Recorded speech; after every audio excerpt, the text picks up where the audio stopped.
Good evening ಎಲ್ಲರಿಗೂ. ಎಲ್ಲರೂ ಚೆನ್ನಾಗಿದ್ದೀರಾ? ಶರತ್ ಚೆನ್ನಾಗಿದೆಯಪ್ಪ? Okay, good. ಸೊ ಮಕ್ಕಳೇ, ಸೈನಿಕ ತರಗತಿಗಳಲ್ಲಿ ಒಂದಾದದ್ದು GKಯಲ್ಲಿ ಬರುವಂತಹ ಒಂದು ಟಾಪಿಕ್ ಇದೆ. ಇವತ್ತು ನೋಡೋಣವಾ? ಟಾಪಿಕ್ ಹೆಸರು ರಾಷ್ಟ್ರೀಯ ಲಾಂಛನಗಳು ಮತ್ತು ಚಿಹ್ನೆಗಳು, icons and symbols of India ಅಂತ ಇದೆ. ಈ ರಾಷ್ಟ್ರೀಯ ಚಿಹ್ನೆಗಳು ಮತ್ತು ಈ ಲಾಂಛನಗಳು ಇವೆಲ್ಲ ಯಾಕೆ ಬೇಕು? ಒಂದು ದೇಶಕ್ಕೆ, ಪ್ರತಿಯೊಂದು ದೇಶಕ್ಕೆ ಇರುತ್ತೆ. ನಮ್ಮ ದೇಶ ಅಂತ ಅಷ್ಟೇ ಅಲ್ಲ, ಬೇರೆ ಬೇರೆ ದೇಶಗಳಿಗೆ ಎಲ್ಲರಿಗೂ ಅವ್ರದ್ದೇ ಆದ ಚಿಹ್ನೆಗಳು, ಲಾಂಛನಗಳು ಅಂತ ಎಲ್ಲ ಇರುತ್ತೆ, ಚಿತ್ರಗಳೆಲ್ಲ ಇರ್ತವೆ. ಅವ್ರವ್ರ ದೇಶಕ್ಕೆ ಒಂದೊಂದು ರೀತಿ ಇರುತ್ತೆ. ನಮ್ಮ ಬಾವುಟ ಅದು ಒಂದು ರೀತಿ ಚಿಹ್ನೆ, ಹೌದಾ? ಆಮೇಲೆ ನಮ್ಮ ದೇಶದ ಹೂವು, ಹೌದಾ? ಇವೆಲ್ಲ ಇದಾವಲ್ಲ, ಇವೆಲ್ಲ ಏನು ಮಾಡ್ತದೆ, ನಮಗೆ ಒಂದು ರಾಷ್ಟ್ರೀಯತೆಯ ಒಂದು ಭಾವನೆ ಕೊಡ್ತದೆ. ನ್ಯಾಷನಲಿಸಮ್, ಪ್ಯಾಟ್ರಿಯಟಿಸಮ್, ರಾಷ್ಟ್ರದ ಬಗ್ಗೆ ಭಕ್ತಿಯ ಒಂದು ಭಾವನೆನ ಹುಟ್ಟು ಹಾಕ್ತದೆ ನಮ್ಮನ್ನೆಲ್ಲ ಒಗ್ಗೂಡಿಸುತ್ತೆ, ಆಯಿತಾ? ಒಂದು ಸರಿ ಏನಾಗ್ಬಿಡ್ತು, ಒಂದು ಗುಂಪು ಗಲಭೆ ಆಗ್ತಿತ್ತು, ಆಯಿತಾ? ಅಲ್ಲಿ ಪೊಲೀಸರು ಹೋದರು ಬಿಡಿಸ್ಬೇಕು ಅಂತ, ರೈಟ್? ಎಲ್ಲ ಏನು ಮಾಡ್ತಾರೆ ಅವಾಗ ಗುಂಪು ಗಲಭೆಯಲ್ಲಿ? ಪೊಲೀಸರು ಒಬ್ಬರೇ ಇದ್ದರು, ಜಾಸ್ತಿ ಇಲ್ಲ, ಪೊಲೀಸರು ಒಬ್ಬರೇ ಇದ್ದರು. ಅಲ್ಲಿ ಗುಂಪು ಮಾಡಿಬಿಡ್ರಿ ಅಂತ ಹೇಳ್ತಾ ಇದ್ದಾರೆ. ಆವಾಗ ಎಲ್ಲರೂ ಏನು ಮಾಡಿಬಿಡ್ತಾರೆ, ಪೊಲೀಸರನ್ನ ನೋಡೋಕ್ಕೆ ಸ್ಟಾರ್ಟ್ ಮಾಡಿಬಿಡ್ತಾರೆ. ಏನಾಗ್ಬೋದಿತ್ತು? ಪೊಲೀಸರ ಮೇಲೆ ಇವರೆಲ್ಲರೂ ಮುಗಿ ಬೀಳ್ಬೋದಿತ್ತು, ಅಟ್ಯಾಕ್ ಮಾಡ್ಬೋದಿತ್ತು, ರೈಟ್? ಆದರೆ ಪೊಲೀಸರು ಏನು ಮಾಡಿಬಿಡ್ತಾರೆ, ಭಾಳ ಬುದ್ಧಿವಂತರು. ಅವರು ಅಲ್ಲೇ ನಿಂತ್ಕೊಂಡು ರಾಷ್ಟ್ರಗೀತೆನ ಹಾಡೋಕ್ಕೆ ಶುರು ಮಾಡಿಬಿಡ್ತಾರೆ, ಜನಗಣಮನ. ಅವಾಗ ಅಲ್ಲಿ ಬಂದವ್ರು ಏನು ಮಾಡಿಬಿಡ್ತಾರೆ, ಅವರು ನಿಂತ್ಕೊಂಡು ಜನಗಣಮನ ಹೇಳ್ತಾರೆ. ಸಿಂಪಲ್ಲ ಇದು. ನೋಡಿ, ಇದು ಏನಿದು, ಇದು ರಾಷ್ಟ್ರ ಚಿಹ್ನೆಗಳು, ಲಾಂಛನಗಳಲ್ಲಿ ಒಂದು ಬರ್ತದೆ, ಇದು ರಾಷ್ಟ್ರಗೀತೆ ಅನ್ನೋದು, ಹೌದಾ? ಸೊ ಇದು ನಮ್ಮನ್ನೆಲ್ಲರನ್ನೂ ಒಂದು ಮಾಡುತ್ತೆ ಮಕ್ಕಳೇ, ನಮ್ಮನ್ನೆಲ್ಲರನ್ನೂ ಒಗ್ಗೂಡಿಸುತ್ತೆ, ಭಾವೈಕ್ಯತೆಯನ್ನು ಬೆಳೆಸುತ್ತೆ. ಸೊ ಇದು ರಾಷ್ಟ್ರೀಯ ಲಾಂಛನಗಳು ಮತ್ತು ಚಿಹ್ನೆಗಳು ನಮಗೆ ಈ ರೀತಿ ಸಹಕಾರಿಯಾಗ್ತದೆ. ನಮ್ಮ ದೇಶದ ರಾಷ್ಟ್ರೀಯ ಲಾಂಛನಗಳು, ಚಿಹ್ನೆಗಳು ಬಗ್ಗೆ ಯಾವುದಾದ್ರೂ ಗೊತ್ತಿದೆಯಾ ನಿಮಗೆ? ರಾಷ್ಟ್ರೀಯ ಯಾವುದು ಒಂದು ಹೇಳ್ತೀರಾ? ಹಾಗೆ ಜಲ್ದಿ ಫಟಾಫಟ್ ಅಲ್ಲಿ ಹೇಳಿ. ಸಿಂಹ, ಓಕೆ. ರಾಷ್ಟ್ರೀಯ ಹೂವು ಕಮಲ. ರಾಷ್ಟ್ರೀಯ ಪ್ರಾಣಿ ರಾಷ್ಟ್ರೀಯ ಹೂವು ಕಮಲ. ರಾಷ್ಟ್ರೀಯ ಹಣ್ಣು ಮಾವಿನ ಹಣ್ಣು. ರಾಷ್ಟ್ರೀಯ ಪ್ರಾಣಿ ಹುಲಿ.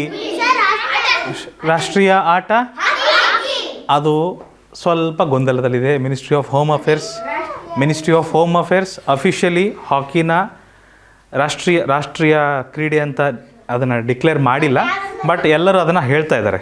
ಇದು ಯಾವುದೂ ಇಲ್ಲ. ಓಕೆ, ತ್ರಿವರ್ಣ ಧ್ವಜ. Very good. ರಾಷ್ಟ್ರೀಯ ಪಕ್ಷಿ ನವಿಲು. ನದಿ, ರಾಷ್ಟ್ರ ನದಿ ಗಂಗಾ ನದಿ. ರಾಷ್ಟ್ರೀಯ ಮರ ಆಲದ ಮರ. ಓಕೆ, ಅದು ಕರ್ನಾಟಕದಲ್ಲ, ನಾವು ರಾಷ್ಟ್ರ ಮಟ್ಟದಲ್ಲಿ ಯೋಚನೆ ಮಾಡ್ತಾ ಇದ್ದೇವೆ ಇವಾಗ, ಆಯಿತಾ? ಇಷ್ಟು ಗೊತ್ತಿದೆ ನಿಮಗೆ ಈಗಾಗಲೇ? ಹಾಗಾದರೆ ನಾನು ಹೇಳ್ಕೊಡೋವಂಥದ್ದು ಜಾಸ್ತಿ ಏನಿಲ್ಲ. ನೀವೆಲ್ಲರೂ ಜಾಣರಿದ್ದೀರಿ. ನಾ ಸ್ವಲ್ಪ ಏನಾದರೂ ಹೆಚ್ಚಿನ ಸಿಗುತ್ತಂತ ನೋಡೋಣ ಬನ್ನಿ. ಇವತ್ತು ರಾಷ್ಟ್ರೀಯ ಧ್ವಜ ತಿರಂಗ. ನೀವು ಹೇಳಿದ್ದು ಕರೆಕ್ಟ್, ತಿರಂಗ ಅಂತ ಕರಿತೀವಿ. ಯಾಕೆ? 3 ರಂಗ ಇದೆ, 3 ಬಣ್ಣ ಇದೆ, ಅದಕ್ಕೆ ತಿರಂಗ ಅಂತ ಕರಿತೀವಿ. ಸೊ ಮೊದಲು ಮೇಲ್ಗಡೆ ಕೇಸರಿ, ಬಿಳಿ, ಹಸಿರು. ಇದು ಸ್ವತಂತ್ರ ಭಾರತದ ಸಂಕೇತ. ನಮ್ಮ ಭಾರತ ಬ್ರಿಟಿಷರ ಆಡಳಿತದಿಂದ ಸ್ವತಂತ್ರಗೊಳ್ಳಿತು ಯಾವಾಗ? 1947, 1947. Okay, 1947 August 15th. Okay, August 14 ಮಧ್ಯರಾತ್ರಿ, ಅದು ಆಗಸ್ಟ್ 15th ಆಗುತ್ತೆ. August 15th 1947. ಹೌದು. ಇಡೀ ಇಂಡಿಯಾಕ್ಕೆ ಅಫಿಷಿಯಲಿ ಅವತ್ತು ಸಿಗ್ತದೆ, ಅಧಿಕೃತವಾಗಿ ಅವತ್ತು ಸಿಗ್ತದೆ, ಆಯಿತಾ? ಸೊ ನೀವು ಹೇಳ್ತೀರಾ ನನಗೆ, ಮೇಲಿಂದ ಕೆಳಗೆ ಹೇಳ್ತೀರಾ ಬಣ್ಣನ?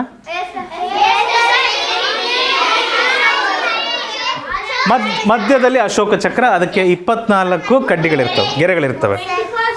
ಮಕ್ಕಳೇ, ನಮ್ಮ ರಾಷ್ಟ್ರಧ್ವಜ ಮೊದಲು ಹೀಗಿರಲಿಲ್ಲ ಮಕ್ಕಳೇ. 1906ರಲ್ಲಿ ಮೊದಲು ಈ ಥರ ಇತ್ತು. ಉಲ್ಟಾ ಅಲ್ಲ, 1906ರಲ್ಲಿ ಈ ಥರ ಇತ್ತು. ಈ ಧ್ವಜ ಕಲ್ಕತ್ತಾದ ಪಾರ್ಸಿ ಬಗಾನ್ ಸ್ಕ್ವೇರಲ್ಲಿ ಮೊದಲು ಹಾರಿಸಲಾಗ್ತದೆ, ಆಯಿತಾ? ಮೊದಲು ಈ ಥರ ಇತ್ತು ಧ್ವಜ. ಹೌದು, ಇದು ಎಲ್ಲಿ ಮಾಡ್ತಿದ್ರು ಅಂದರೆ ತಮಿಳ್ನಾಡಿನ ಗುಡಿಯಾಥಮ್ನಲ್ಲಿ ಮಾಡ್ತಿದ್ರು ಇದನ್ನು. ಗುಡಿಯಾಥಮ್ ರಾಷ್ಟ್ರಧ್ವಜ ಮೊದಲ ಬಾರಿ ಎಣೆದದ್ದು ಎಲ್ಲಿ? ತಮಿಳುನಾಡಿನ ಗುಡಿಯಾಥಮ್ನಲ್ಲಿ. ಓಕೆ, ನೋಡಿರಿ, ನೀವೆಲ್ಲ ರಾಷ್ಟ್ರೀಯ ಲಾಂಛನಗಳು ಚಿಹ್ನೆಗಳ ಬಗ್ಗೆ ಭಾಳಷ್ಟು ಹೇಳಿದಿರಿ. ಅದ್ರ ಬಗ್ಗೆ ಇನ್ನೂ ಸ್ವಲ್ಪ ಆಳವಾಗಿ ತಿಳ್ಕೊಬೇಕಾ ಬೇಡವಾ ನಾವು? ಹಾಂ, ಸೊ ಇದು 1906 ಮಾಡಿದ್ದಿದ್ದನ್ನು, ಆಯಿತಾ? ನೀವೀಗ ಅನ್ಸುತ್ತಲ್ವ ಸರ್, ಮತ್ತು ಹಿಂಗಿದ್ದಿದ್ದು ಹೆಂಗೆ ಬಂತು ಸರ್? ಕ್ವಶನ್ ಬಂತಲ್ವ ಸರ್ ತಲೆಯೊಳಗೆ? Very good. ನಾನು ನಿಮಗೆ ಬರುತ್ತೆ ಅಂತ ಆಲ್ರೆಡಿ ಹಾಕ್ಬಿಟ್ಟಿದ್ದೀನಿ. So why do you think the design of our national flag has changed over time? ನಮ್ಮ ಧ್ವಜದ ವಿನ್ಯಾಸವು ಕಾಲಾನಂತರದಲ್ಲಿ ಏಕೆ ಬದಲಾಗಿದೆ ಎಂದು ನೀವು ಭಾವಿಸುತ್ತೀರಿ? ಅದು ಗೊತ್ತು ನನಗೆ. ಯಾಕಂದರೆ ಮಕ್ಕಳೇ, ಆವಾಗ ಹೋರಾಟ ಮಾಡ್ತಿದ್ರು, ಹೋರಾಟಕ್ಕೆ ಧ್ವಜವನ್ನು ಇಟ್ಕೊಂಡಿದ್ರು, ಆಯಿತಾ? ಆದರೆ ಕ್ರಮೇಣ ಏನಾಯಿತು, ಇಲ್ಲೊಂದು ಕಮಲ ಇದೆ, ಇಲ್ಲಿ ಇದು ಹಿಂದೂಗಳ ಸಂಕೇತ, ಇಲ್ಲಿ ಒಂದು ಮುಸ್ಲಿಮರೂ ಸಹ ಸೇರಿಸ್ಕೊಳ್ಬೇಕು ಅಂತ ಒಂದು ಚಂದ್ರ, ಒಂದು ನಕ್ಷತ್ರ ಇಡ್ತಾರೆ. ಈ ಥರ ಎಲ್ಲ ಸಂಕೇತಗಳನ್ನಿಟ್ಟಾಗ ಎಲ್ಲ ಧರ್ಮದವರು ಬರೋಕ್ಕಾಗತ್ತಾ? ಇಲ್ಲ. ಹಾಗಿದ್ಮೇಲೆ ಒಂದು ಧ್ವಜದಲ್ಲಿ ಒಂದು ಧರ್ಮದ ಸಂಕೇತ ಇರೋದು ಉತ್ತಮನಾ? ಇಲ್ಲ, ತಪ್ಪು. ಒಂದು ಧರ್ಮದ ಇರಬಾರ್ದು, ಎಲ್ಲ ಧರ್ಮದ ಇರಬೇಕು. ಆದರೆ ಎಲ್ಲ ಧರ್ಮದ ಲಾಂಛನಗಳನ್ನು, ಚಿಹ್ನೆಗಳನ್ನು ತಂದು ಇಡೋದಕ್ಕೆ ಜಾಗ ಇಲ್ಲ ಅಲ್ಲಿ. ಹಾಗಾಗಿ ಕಾಲಕ್ರಮೇಣ ಏನಾಯ್ತದು, ನಿಧಾನವಾಗಿ ಅದು ಬದಲಾಗ್ತಾ ಹೋಗ್ತದೆ. ಮತ್ತು 1907 ಬಿಕಾಜಿ ಕಾಮ ಅವರು ಜರ್ಮನಿಯ ಸ್ಟಟ್ಗಾರ್ಟಲ್ಲಿ ಇವರು ಹಾರಿಸ್ತಾರೆ ಧ್ವಜವನ್ನು. ಅವರ ಧ್ವಜ ಈ ಥರ ಇತ್ತು, ಒಂದೇ ಮಾತರಂ ಅಂತ ಅದರ ಮಧ್ಯೆ ಬರೆದಿತ್ತು ಅದರ ಮೇಲೆ. ಓಕೆ, ಸೊ ವಿದೇಶಿ ನೆಲದಲ್ಲಿ ಹಾರಿಸಿದ ಮೊದಲ ಭಾರತೀಯರು ಯಾರು? ಬಿಕಾಜಿ ಕಾಮ, ಮೇಡಮ್ ಬಿಕಾಜಿ ಕಾಮ ಅವರು. ಯಾರು ಇವರು? ಮೇಡಮ್ ಬಿಕಾಜಿ ಕಾಮ. ಇದು 1907 ಮಾಡ್ತಾರೆ. ಓಕೆ, ಮತ್ತೆ 1917ಕ್ಕೆ 10 ವರ್ಷ ಆದಮೇಲೆ ಧ್ವಜ ಈ ಥರನೂ ಆಗ್ಬಿಡುತ್ತೆ. ಹೌದು, ಈ ಥರ ಆಗುತ್ತೆ. ಇದನ್ನು ಯಾರು ಮಾಡ್ತಾರಂದರೆ ನಮ್ಮ ಬಾಲ್ ಗಂಗಾಧರ್ ತಿಲಕ್ ಅವರು ಈ ಧ್ವಜವನ್ನು ಹಾರಿಸ್ತಾರೆ. ಹೋಮ್ ರೂಲ್ ಚಳುವಳಿ ಸಂದರ್ಭದಲ್ಲಿ ಇದನ್ನು ಮಾಡ್ತಾರೆ. ಅನ್ನೆ ಬೆಸೆಂಟು ಮತ್ತು ಇವರೆಲ್ಲ ಈ ಧ್ವಜವನ್ನು ಬಳಸ್ತಿರ್ತಾರೆ ಚಳುವಳಿಯ ಸಮಯದಲ್ಲಿ. ಓಕೆ, ಆಮೇಲೆ ಮತ್ತೆ ಹೋಗ್ತಾ ಈ ಥರ ಆಗ್ಬಿಡುತ್ತೆ. ಚರಕ, ಗಾಂಧೀಜಿಯವರು ಚರಕವನ್ನು ಬಳಸ್ತಿದ್ರು ಬಟ್ಟೆ ಮಾಡ್ಕೊಳಕ್ಕೆ. ತಮ್ಮ ಬಟ್ಟೆಯನ್ನು ತಾವೇ ಮಾಡ್ಕೊತಿದ್ರು. ಯಾಕೆ ಮಾಡ್ಕೊತಿದ್ರು? ಟೈಲರ್ ಅವರೆಲ್ಲ ಇರಲಿಲ್ವಾ? ಇದ್ರ ಮಕ್ಕಳೇ. ಆದರೆ ಬಟ್ಟೆ ಬ್ರಿಟಿಷರು ತರ್ತಿದ್ರು. ಬ್ರಿಟಿಷರು ನಮ್ಮ ದೇಶದಿಂದ ಹತ್ತಿ ತಗೊಂಡೋಗಿ ಅವರ ದೇಶಕ್ಕೆ, ಅಲ್ಲಿ ನೇಕಾರರೆಲ್ಲ ಅಲ್ಲಿ ಮಷಿನ್ಗಳಲ್ಲಿ ಅದನ್ನು ನೇಯ್ದುಬಿಟ್ಟು ಬಟ್ಟೆ ಮಾಡಿ ನಮ್ಮ ದೇಶಕ್ಕೆ ತರ್ತಿದ್ರು. ನಾವು ಬ್ರಿಟಿಷರು ತಂದ ಬಟ್ಟೆನ ಹಾಕೋದ್ರೆ ನಾವು ಸ್ವಂತ ನಮ್ಮ ಬಟ್ಟೆನ ನಾವೇ ಮಾಡ್ಕೊತೀವಿ. ಬ್ರಿಟಿಷರು ಸಹಾಯ ಬೇಡ ಅಂತ ಅವ್ರ ಬಟ್ಟೆನ ಅವರೇ ಮಾಡ್ಕೊತಿರ್ತಾರೆ ದಾರ ಮಾಡಿಕೊಂಡು. ಓಕೆ, ಅದು ಚರಕ, ಆಯಿತಾ? ಸೊ ಈ ಧ್ವಜವನ್ನು ಮೊದಲು ವಿನ್ಯಾಸಗೊಳಿಸಿದ್ದು, ಡಿಸೈನ್ ಮಾಡಿದವರು ಯಾರಪ್ಪ ಅಂದ್ರೆ ಪಿಂಗಲಿ ವೆಂಕಯ್ಯ ಅಂತ. ಇವ್ರ ಹೆಸರೇನು? ಪಿಂಗಲಿ ವೆಂಕಯ್ಯ. ಅವ್ರ ಹೆಸರೇನು? ಪಿಂಗಲಿ ವೆಂಕಯ್ಯ. ರಾಷ್ಟ್ರಧ್ವಜದ ಫೈನಲ್ ಡಿಸೈನ್ ಮಾಡಿದ್ದಾರೋ ಪಿಂಗಲಿ ವೆಂಕಯ್ಯ. ಸೊ ಇದನ್ನು ಮೊದಲ ಬಾರಿ 1931 ಹಾರಿಸಲಾಗ್ತದೆ, ಆಯಿತಾ? ಇದನ್ನು ಸ್ವರಾಜ್ ಫ್ಲ್ಯಾಗ್ ಅಂತ ಹೆಸರಿಡ್ತಾರೆ. ಮಧ್ಯದಲ್ಲಿ ಏನಿದೆ? ಗಾಂಧೀಜಿಯವರ ಚರಕ ಇದೆ. ಚರಕ ಯಾವಾಗಲೂ ತಿರುಗ್ತಿದೆ ಅಂದ್ರೇನು? ಏನಾದರೂ ಮುಂದೆ ಹೋಗ್ತಾ ಇದೆ ಅಂತ ಅರ್ಥ, ಅಭಿವೃದ್ಧಿ ಆಗ್ತಾ ಇದೆ ಅಂತ ಅರ್ಥ. ಆ ಒಂದು ಅರ್ಥವನ್ನು ಕೊಡುವ ರೀತಿ ಈ ಒಂದು ವಿನ್ಯಾಸವನ್ನು ಮಾಡ್ತಾರೆ. ನಂತರ 1947 ನಮಗೆ ಸ್ವಾತಂತ್ರ್ಯ ಸಿಕ್ಕ ದಿನ, ಆವಾಗ ನೆಹರು ಅವರು ಕೆಂಪುಕೋಟೆ ಮುಂದೆ ಈ ಧ್ವಜವನ್ನು ಹಾರಿಸ್ತಾರೆ. ಓಕೆ, ಭಾಷಣ ಟ್ರಸ್ಟ್ ಆಫ್ ಡೆಸ್ಟಿನಿ ಅಂತ ಅದೊಂದು ಭಾಷಣ ಮಾಡ್ತಾರೆ. ಆಗಸ್ಟ್ 15 ಇದನ್ನು ಹಾರಿಸ್ತಾರೆ. ಅವತ್ತು ಹಾರಿಸಿದ್ದ ಫ್ಲ್ಯಾಗು ಇವತ್ತು ಅದನ್ನು ಮ್ಯೂಸಿಯಮ್ನಲ್ಲಿ ಹಾಗೆ ಇಟ್ಟಿದ್ದಾರೆ. ಎಲ್ಲಿದೆ ಮ್ಯೂಸಿಯಂ? ತಮಿಳುನಾಡಿನ ಒಂದು ಮ್ಯೂಸಿಯಂನಲ್ಲಿ, ವಸ್ತು ಸಂಗ್ರಹಾಲಯದಲ್ಲಿದೆ. ಅದು ಸೆಂಟ್ ಜಾರ್ಜ್ ಫೋರ್ಟ್ ಮ್ಯೂಸಿಯಂನಲ್ಲಿ ಇವಾಗಲೂ ಹಾಗೆ ಇಟ್ಟಿದ್ದಾರೆ. ಅದು ತಮಿಳ್ನಾಡಲ್ಲಿ ಬರುತ್ತೆ ಇಲ್ಲ ಗೊತ್ತಿಲ್ಲ, ಕನ್ಫರ್ಮ್ ಇಲ್ಲ. ಬಟ್ ಸೆಂಟ್ ಜಾರ್ಜ್ ಫೋರ್ಟ್ ಮ್ಯೂಸಿಯಂನಲ್ಲಿ ಈಗಲೂ ಸಹ ಅದನ್ನು ಹಾಗೆ ಇಟ್ಟಿದ್ದಾರೆ. ಈ ಧ್ವಜವನ್ನು ಅವತ್ತು ಹಾರಿಸಿದ್ದು 1947 ಹಾರಿಸಿದ್ದು ಧ್ವಜವನ್ನು. ಓಕೆ, ಏನೂ ಆಗಿಲ್ಲ, ಅದು ಯಾರು ಏನೂ ಮಾಡೋಕ್ಕೆ ಹೋಗಿಲ್ಲ. ಬಟ್ ಒಂದು ನೋಡ್ರಿ, ಪಿಂಗಲಿ ವೆಂಕಯ್ಯ ಅವರು ಮಾಡಿದ ಧ್ವಜದಲ್ಲಿ ಏನಿತ್ತು? ಮಧ್ಯದಲ್ಲಿ ಚರಕ ಇತ್ತು. ಚರಕದಿಂದ ಏನು ಮಾಡ್ಕೊಂಡ್ಬಿಟ್ರು? ಯಾವ ಚಕ್ರ? ಅಶೋಕ ಚಕ್ರವನ್ನು ಅದೊಂದು ಬದಲಾವಣೆ ಮಾಡ್ಕೊಂಡ್ಬಿಟ್ರು. ಚರಕ ಬದಲು ಅಶೋಕ ಚಕ್ರವನ್ನು ಇಟ್ಟರು. ಸೊ ಇದನ್ನು ಅಂಗೀಕರಿಸಿದ್ದು ಯಾವಾಗಪ್ಪ ಅಂದರೆ ಜುಲೈ 22, 1947 ಇದನ್ನು ಸಂವಿಧಾನದಲ್ಲಿ ಒಂದು ಸಭೆ ಮಾಡಿ ಇದನ್ನು ನಮ್ಮ ರಾಷ್ಟ್ರಧ್ವಜ ಅಂತ ಅಂಗೀಕಾರ ಮಾಡ್ಕೊತಾರೆ. ಚರಕದ ಬದಲು ಏನು ಮಾಡಿದ್ದಾರೆ? ಅಶೋಕ ಚಕ್ರವನ್ನು ಬಳಸ್ತಾರೆ. ಯಾವ ಲೈನು? ಈ ಲೈನ್ಗಳು 24 ಗಂಟೆಯ ಸಂಕೇತ. ಬೌದ್ಧ ಧರ್ಮದಲ್ಲಿ ಅಶೋಕ ಸ್ತಂಭದಲ್ಲಿ ಅದು ಕಂಡು ಬರ್ತದೆ. ತೋರಿಸ್ತೀನಿ ನಿಮಗೆ, ಮುಂದೆ ಬರ್ತದೆ.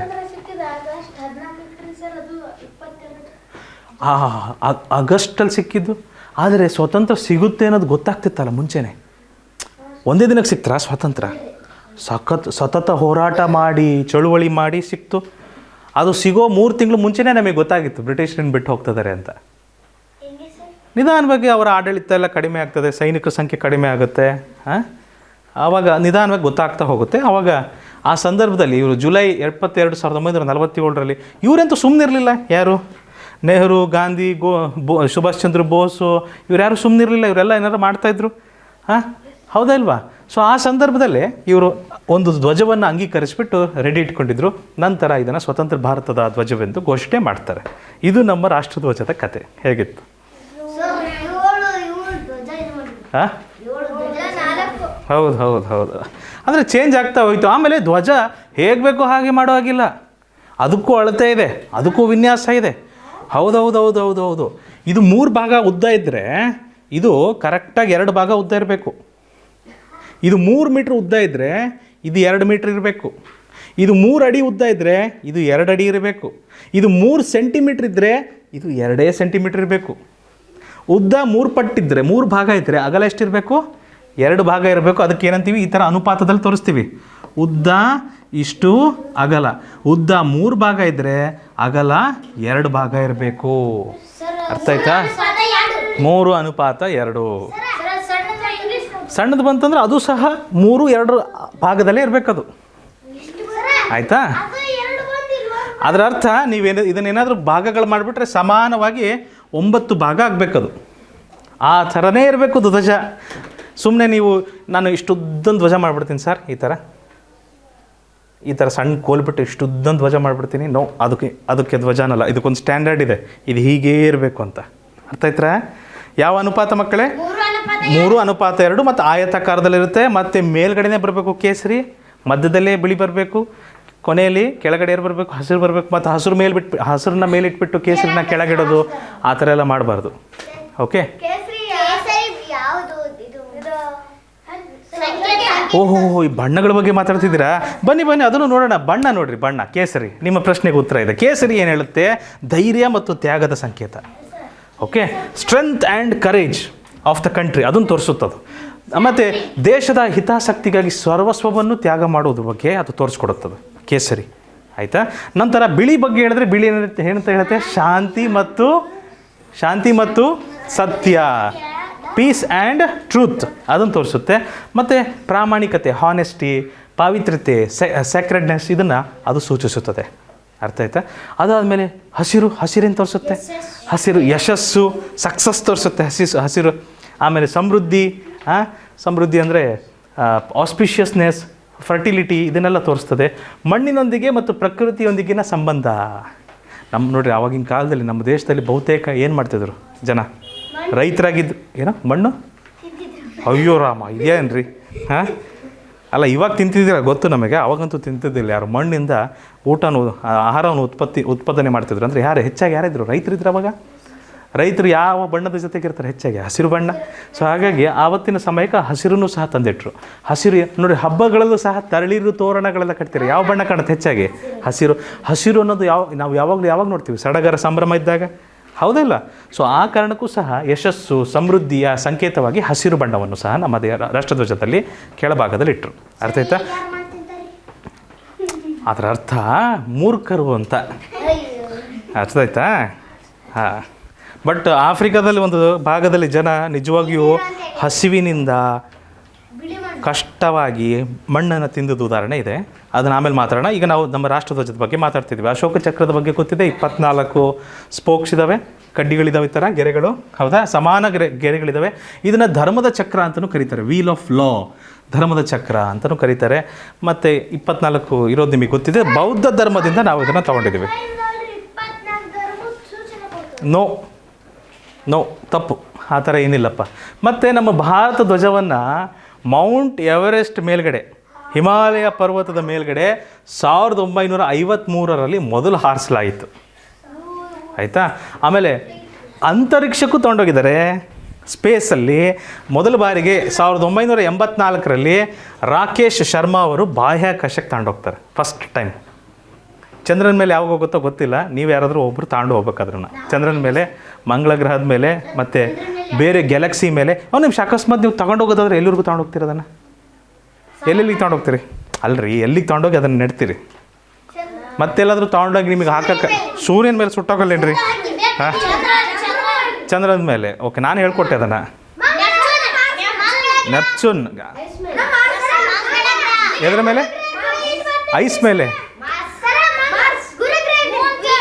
ಭೂಮಿ ಮೇಲೆ ಎಲ್ಲರೂ ಹುಡುಕ್ರಿ ಫಸ್ಟ್ ನೋಡೋಣ.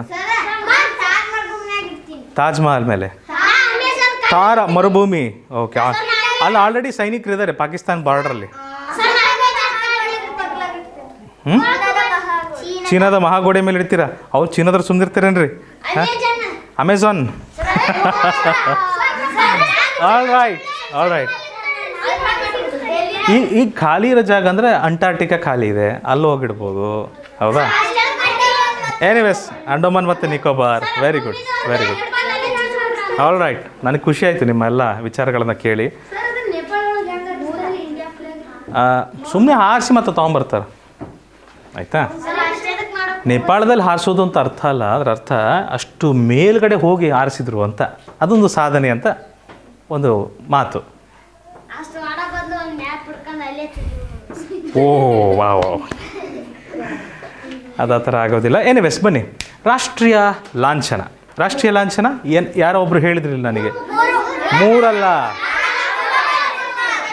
4 ಮುಖದ ಸಿಂಹ. ಹೌದಾ? ಇನ್ನೊಂದು ಸಿಂಹ ಇರುತ್ತೆ, ಇದರ ಹಿಂಭಾಗ ಇರುತ್ತೆ. ಹೌದಾ? ಸೊ ಅದು ಕಾಣೋದಿಲ್ಲ ನಮಗೆ. ಹೌದು, ಹಿಂದ್ಗಡೆ ಹೋದರೆ ಕಾಣುತ್ತೆ. ಮತ್ತು ಇದು ಎಲ್ಲಿಂದ ಬಂತು ಗೊತ್ತಾ ಮಕ್ಕಳೇ? ಇದನ್ನು ತಂದಿದ್ದು ಎಲ್ಲಿಂದ? ಡಿಸೈನ್ ಮಾಡಿದ್ಯಾರು? ಎಲ್ಲಿಂದ ಬಂತಿದ್ದು ನೋಡಿ. ಸಾರನಾಥ ಅಶೋಕ ಸ್ತಂಭದಿಂದ ಇದನ್ನು ಅಳವಡಿಸಲಾಗಿದೆ. ಸಾರನಾಥ್ ಅನ್ನೋದೊಂದು ಊರು. ವಾರಣಾಸಿ ಅಂತ ಕೇಳಿದರೆ ಊರು? ವಾರಣಾಸಿಯಿಂದ 16 ಕಿಲೋಮೀಟರ್ ಆಗುತ್ತೆ, ಉತ್ತರ ಪ್ರದೇಶದಲ್ಲಿ ಬರುತ್ತೆ ಸಾರನಾಥ ಎಂಬ ಊರಲ್ಲಿ ಇದೊಂದು ಕಂಬ ಇತ್ತು, ಸ್ತಂಭ, ಅಶೋಕನ ಸ್ತಂಭ. ಆ ಸ್ತಂಭದಿಂದ ಇದನ್ನು ತಗೊಳ್ಳಲಾಗ್ತದೆ ಈ ಡಿಸೈನ್ನ, ಆಯಿತಾ? ಇಲ್ಲ, ಅಶೋಕ ಸ್ತಂಭದಿಂದ ತಗೊಂಡಿದ್ದಾರೆ. ಆಮೇಲೆ ಇಲ್ಲಿ ಬಂದಿದೆ ನೋಡ್ರಿ, ಅಶೋಕ ಚಕ್ರ. ಹೌದಾ? ಸೊ ನಾನು ಹೇಳ್ತೀನಿ ಒಂದೊಂದಾಗಿ ಹೇಳ್ತೀನಿ. ಓಕೆ, ಇಲ್ಲಿ 4 ಸಿಂಹಗಳು 4 ದಿಕ್ಕುಗಳನ್ನು ನೋಡ್ತಾ ಇರ್ತವೆ. ಓಕೆ, ಒಟ್ಟಾರೆ ನೀವು ಹೇಳಿದಂತೆ 4 ಸಿಂಹಗಳು ಇದ್ದಾವೆ ಇದರಲ್ಲಿ. Very good. ಆದರೆ ಇದರ ಡಿಸೈನ್ ಇದೆಯಲ್ಲ, ಇದರ ಡಿಸೈನು ಮೇಲ್ಗಡೆ 4 ಸಿಂಹ ಇರ್ತವೆ, ಕೆಳಗಡೆ 4 ಪ್ರಾಣಿಗಳಿರ್ತವೆ ಮಕ್ಕಳೇ.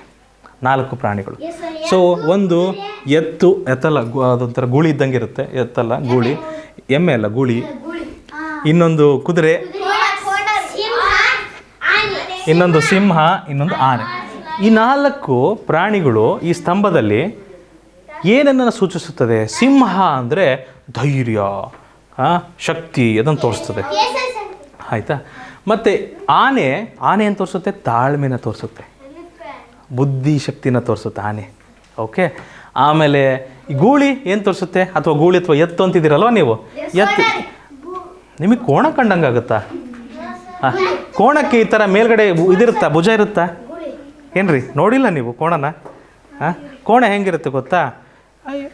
ಇಲ್ಲೇ ಇದ್ದೀರಲ್ಲ ಎಲ್ಲ. Okay, anyways. ಅವರಾ? Okay, fine.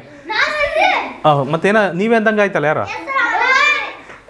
ಯಾರು ಕೋಣ ಆಗೋದು ಬೇಡ್ರಿ, ನೀವೆಲ್ಲರೂ ಜಾಣ್ರಾಗ್ರಿ. ಕೇಳಿ, ಇಲ್ಲೊಂದು ಎತ್ತಿನ ಥರ ಇದೆಯಲ್ಲ, ಇದು ಪ್ರಾಣಿ, ಬುಲ್ ಅಂತೀವಿ.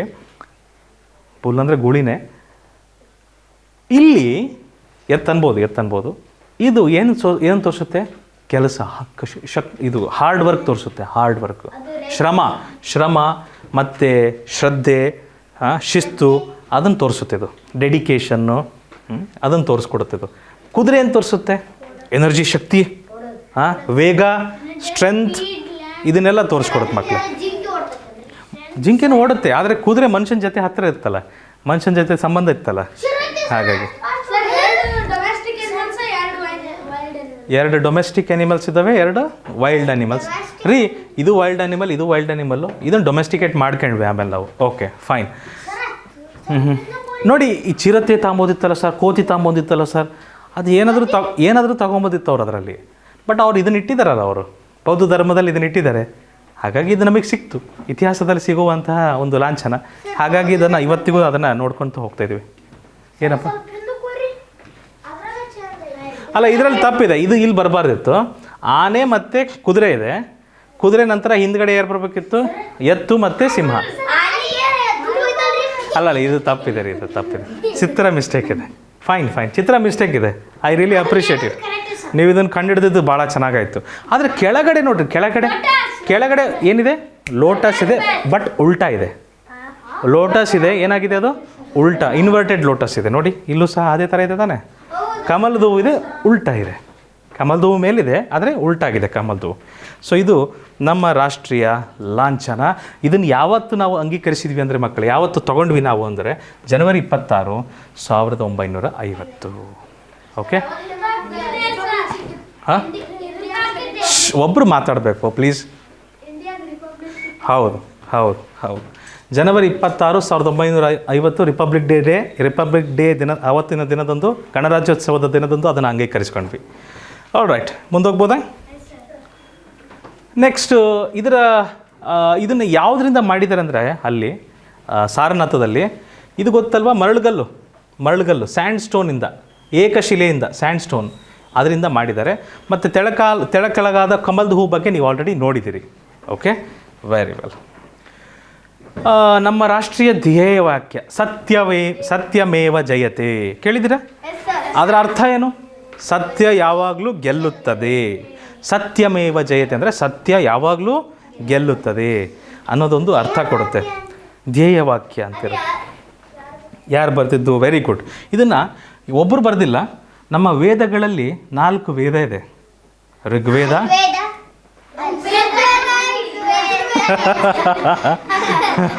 ಋಗ್ವೇದ, ಯಜುರ್ವೇದ, ಸಾಮವೇದ, ಅಥರ್ವವೇದ. ಈ ವೇದಗಳ ಒಳಗಡೆ ಉಪನಿಷತ್ಗಳು ಅಂತ ಬರ್ತವೆ. ಒಟ್ಟಾರೆ ಉಪನಿಷತ್ಗಳು ಮತ್ತು ಅವು ಎಷ್ಟಿದಾವೆ ಅಂದರೆ ಅವು 108 ಇದ್ದಾವೆ. ಅದರಲ್ಲಿ ಕೊನೆಯ ವೇದ ಋಗ್ವೇದ, ಯಜುರ್ವೇದ, ಸಾಮವೇದ, ಅಥರ್ವವೇದ ಬರುತ್ತಲ್ಲ, ಆ ಅಥರ್ವವೇದದಲ್ಲಿ ಒಂದು ಉಪನಿಷತ್ತಿದೆ. ಅದರ ಹೆಸರು ಮುಂಡಕ ಉಪನಿಷತ್ತು ಅಂತ. ಮುಂಡಕ ಉಪನಿಷತ್ತು. ಎಂತಹ ಉಪನಿಷತ್ತು?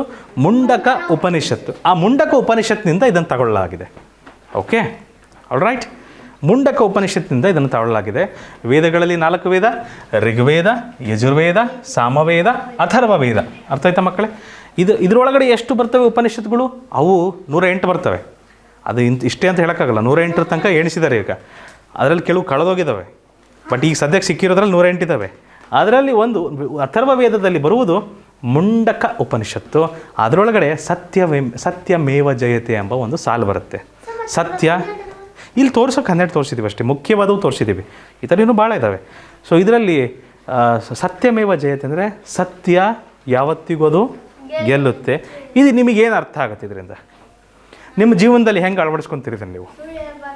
ಸುಳ್ಳು ಹೇಳಬಾರ್ದು, ಸತ್ಯದ ದಾರಿಯಲ್ಲಿ ಹೋಗಬೇಕು. ನೀವು ನಮ್ಮ ಯಾವುದೇ ಕಥೆಗಳನ್ನು ನೋಡಿರಿ, ಪಿಕ್ಚರ್ ನೋಡಿರಿ, ಫಿಲಮ್ ನೋಡಿರಿ, ಮೂವೀಸ್ ನೋಡಿರಿ, ಅಲ್ಲಿ ಯಾವಾಗಲೂ ಕೊನೆಗೆ ಯಾರು ಗೆಲ್ತಾರೆ? ಹೀರೋನ ಗೆಲ್ತಾನೆ? ಕೇಳಿ ಎಷ್ಟೇ ಏನೇ ಮಾಡಿದ್ರು ಕೊನೆಗೆ ಯಾರು ಗೆಲ್ತಾರೆ? ಹೀರೋನೇ ಗೆಲ್ತಾನಿಲ್ಲ. ಸತ್ಯಮೇವ ಜಯತೆ ನಾವು ಎಲ್ಲ ಕಡೆ ನೋಡ್ತೀವಿ ಮಕ್ಕಳೇ. ನಮ್ಮ ಜೀವನದಲ್ಲೂ ನಾವು ಅದನ್ನು ಅಳವಡಿಸ್ಕೊಳ್ಬೇಕು. ಸತ್ಯದ ಮಾರ್ಗದಲ್ಲಿ ನಾವು ನಡಿಬೇಕು ಅನ್ನೋದು ಅರ್ಥ ಆಗ್ತದೆ. ಅದರಿಂದ ರಾಷ್ಟ್ರೀಯ ಕ್ಯಾಲೆಂಡರ್, ನಮ್ಮದು ರಾಷ್ಟ್ರಕ್ಕೆ ಕ್ಯಾಲೆಂಡರ್ ಬೇರೆ ಇದೆ. ನೀವು ಹೇಳಲೇ ಇಲ್ಲ ಅದನ್ನು. ಯಾವ ಕ್ಯಾಲೆಂಡರ್? ಶಕ ಕ್ಯಾಲೆಂಡರ್.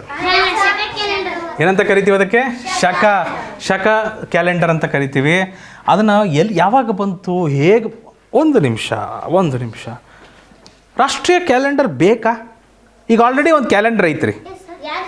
ಈಗ ನೋಡ್ತಿದ್ದೀರಲ್ಲ, ಈಗ ಜುಲೈ 1, ಇವತ್ತಿನ ತಾರೀಕು ಜುಲೈ 1, ಕರೆಕ್ಟ್? ಆಲ್ರೆಡಿ ಕ್ಯಾಲೆಂಡರ್ ಇದೆ. ಮತ್ತೆ ಯಾಕೆ ನಮಗೆ ಮತ್ತೊಂದು ಯಾವ calendar ಬೇಕಿದು?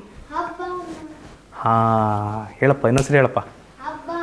Thank you so much. ನಮ್ಮ ದೇಶದ ಹಬ್ಬಗಳು ಹೊರ ದೇಶದ ಕ್ಯಾಲೆಂಡರಲ್ಲೆಲ್ಲ ಬರ್ತಾವ? ಹಾಂ, ಏಕದಶಿ, ದ್ವಾದಶಿ, ಚತುರ್ದಶಿ, ತ್ರಯೋದಶಿ ಇವೆಲ್ಲ ಬರ್ತಾವ?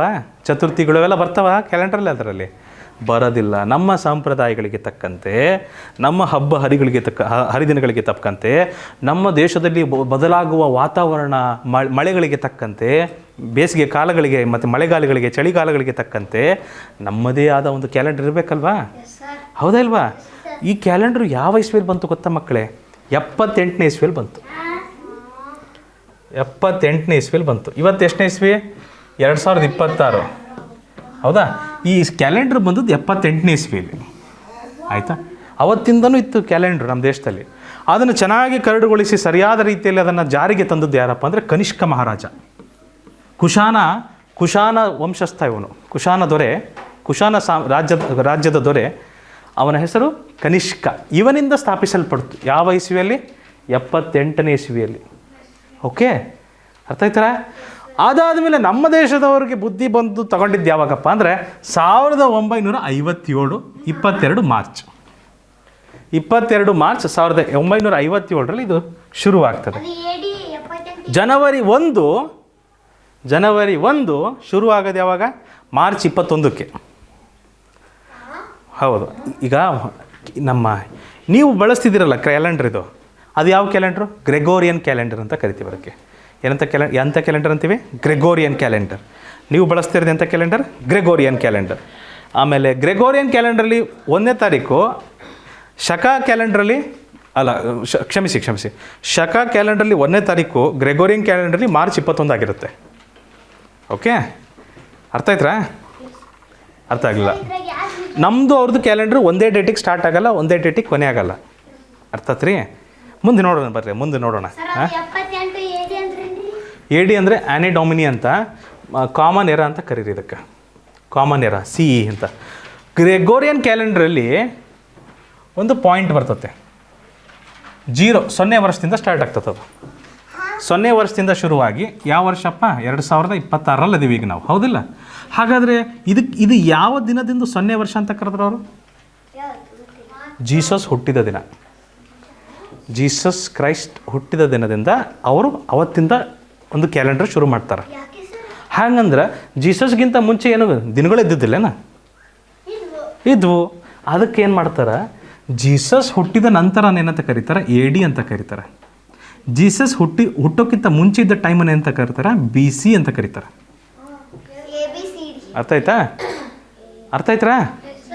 ಅದು ನಾವು ಕೆಲವ್ರು ಯಾರು ಕ್ರಿಶ್ಚಿಯಾನಿಟಿ ಫಾಲೋ ಮಾಡಲ್ಲ, ಅವ್ರೇನು ಮಾಡ್ತಾರೆ?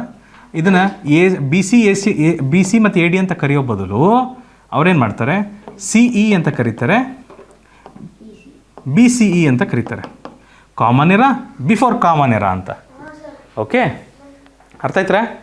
ಸೊ ಅಂದರೆ ಇವ್ರದ್ದು ವೈಜ್ಞಾನಿಕ ಇದಿಲ್ಲ, ಇದಕ್ಕೆ ವೈಜ್ಞಾನಿಕ ಇದಿಲ್ಲ, ಏನಂತೀರಿ, ಕಾರಣಗಳಿಲ್ಲ ಇವ್ರ ಕ್ಯಾಲೆಂಡ್ರಿಗೆ. ಇವ್ರ ಕ್ಯಾಲೆಂಡ್ರು ದೇವ್ರ ಮೇಲೆ ಇಟ್ಕೊಂಡಿದ್ದಾರೆ. ಇನ್ನೊಂದು ಹಿಜ್ರಾ ಕ್ಯಾಲೆಂಡರ್ ಅಂತ ಬರ್ತದೆ. ಪ್ರಾಫೆಟ್ ಮೊಹಮ್ಮದ್ ಒಂದು ಕಡೆ ಹೋಗ್ತಾನೆ, ಆ ದಿನದಿಂದ ಅವರು ಕ್ಯಾಲೆಂಡರ್ ಶುರು ಮಾಡ್ಕೊತಾರೆ. ಇವ್ರದ್ದೆಲ್ಲ ವೈಜ್ಞಾನಿಕ ಕಾರಣಗಳಿಲ್ಲ. ಆದರೆ ನಮ್ಮ ಕ್ಯಾಲೆಂಡರ್ ಇದೆಯಲ್ಲ, ಶಕ ಕ್ಯಾಲೆಂಡರು, ನಮ್ಮ ಸಂಪ್ರದಾಯಕ್ಕೆ, ಕಾಲಗಳಿಗೆ ಸರಿಯಾಗಿ ಹೊಂದಿಕೊಳ್ಳುವಂತೆ ಇನ್ನೂ 1000 ವರ್ಷ ಆದರೂ ಈ ಕ್ಯಾಲೆಂಡ್ರಿಂದ ಯಾವುದೇ ಸಮಸ್ಯೆ ಆಗಲ್ಲ. ಆದರೆ ಅವ್ರ ಕ್ಯಾಲೆಂಡ್ರೆಲ್ಲ ಫೇಲ್ ಆಗ್ತಾವೆ. ಅವರೆಲ್ಲರ ಕ್ಯಾಲೆಂಡರ್ ಫೇಲ್ ಆಗ್ತವೆ, ನಮ್ಮ ಕ್ಯಾಲೆಂಡರ್ ಫೇಲ್ ಆಗಲ್ಲ. ನಮ್ಮದು ಆ ಥರ ಕ್ಯಾಲೆಂಡರ್ ಇದೆ. ಆದರೆ ದುರಾದೃಷ್ಟವಶಾತ್ ಇವತ್ತು ನಾವು ಆ ಕ್ಯಾಲೆಂಡರ್ನ ಬಳಸ್ತಿಲ್ಲ. ಜಾಗತಿಕವಾಗಿ ಎಲ್ಲರೂ ಗ್ರೆಗೋರಿಯನ್ ಕ್ಯಾಲೆಂಡರ್ನ ಬಳಸ್ತಾ ಇದ್ದಾರೆ. ಹಾಗಾಗಿ ನಾವು ಅದಕ್ಕೆ ಹೊಂದ್ಕೊಂಡಿದ್ದೀವಿ. ಅರ್ಥ ಆಯ್ತಾ? ಎಲ್ಲ ಕಡೆ ಸಿಗುತ್ತೆ ರೀ. ಎಲ್ಲ ನಮ್ಮಲ್ಲೊಂದು ಶಬಾದಿ ಮಠ್ ಕ್ಯಾಲೆಂಡರ್ ಬರುತ್ತೆ, ಅದರಲ್ಲೂ ಬರೆದಿರ್ತಾರೆ. ಶಬಾದಿ ಮಠ್ ಕ್ಯಾಲೆಂಡರ್ ನೋಡಿದ್ದೀರಾ?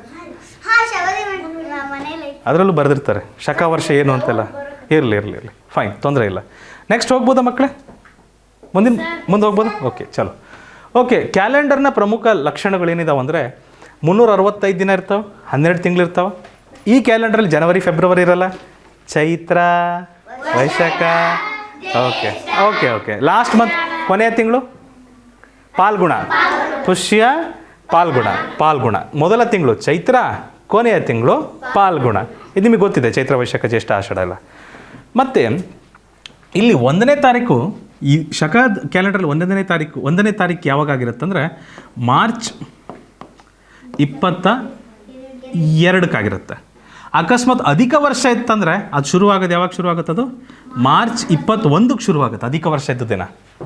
ಆಯಿತಾ? ಇದೊಂದು ಚಿಕ್ಕ ವಿಷಯ ನಿಮಗೆ ಗೊತ್ತಿರಲಿ. Very well. ಹಾಂ, ನಿಮ್ಮ ಕ್ಯಾಲೆಂಡ್ರಲ್ಲಿ ಜನವರಿ 1ನೇ ತಾರೀಕು, ಅವರ ಶಕ ಕ್ಯಾಲೆಂಡ್ರಲ್ಲಿ ಬರಬೇಕು ಅಂದರೆ 1ನೇ ತಾರೀಕು ಆಗಬೇಕು ಅಂದರೆ ಮಾರ್ಚ್ 22ನೇ ತಾರೀಕು ನಿಮ್ಮ ಕ್ಯಾಲೆಂಡ್ರಲ್ಲಿ 1ನೇ ತಾರೀಕು ಆಗಿರುತ್ತೆ. ಅರ್ಥ ಆಗಲಿ, ನಾನು ತಪ್ಪು ಹೇಳ್ತಾ ಇದ್ದೀನಿ, ಒಂದು ನಿಮಿಷ.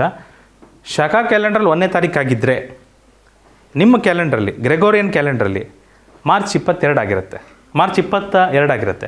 ಅಧಿಕ ವರ್ಷ ಆಗಿದ್ದರೆ ಅದು ಅವತ್ತಿನ ವರ್ಷ ಮಾರ್ಚ್ 21 ಆಗಿರುತ್ತೆ. ಅವಾಗ ಒಂದಿನ ಜಾಸ್ತಿ ಆಗಬೇಕಲ್ಲ, ಅದಕ್ಕೆ ಒಂದಿನ ಜಾಸ್ತಿ ಸಿಗಬೇಕಲ್ಲನಪ್ಪ. 21ನೇ ತಾರೀಕು ಸೇರ್ತತಿಲ್ಲ ಅವಾಗ, ಹಾಗೆ. ಓಕೆ, ರಾಷ್ಟ್ರಗೀತೆ. ರಾಷ್ಟ್ರ ಕ್ಯಾಲೆಂಡರ್ ಯಾವ ಕ್ಯಾಲೆಂಡರ್? ಶಕ ಕ್ಯಾಲೆಂಡರ್.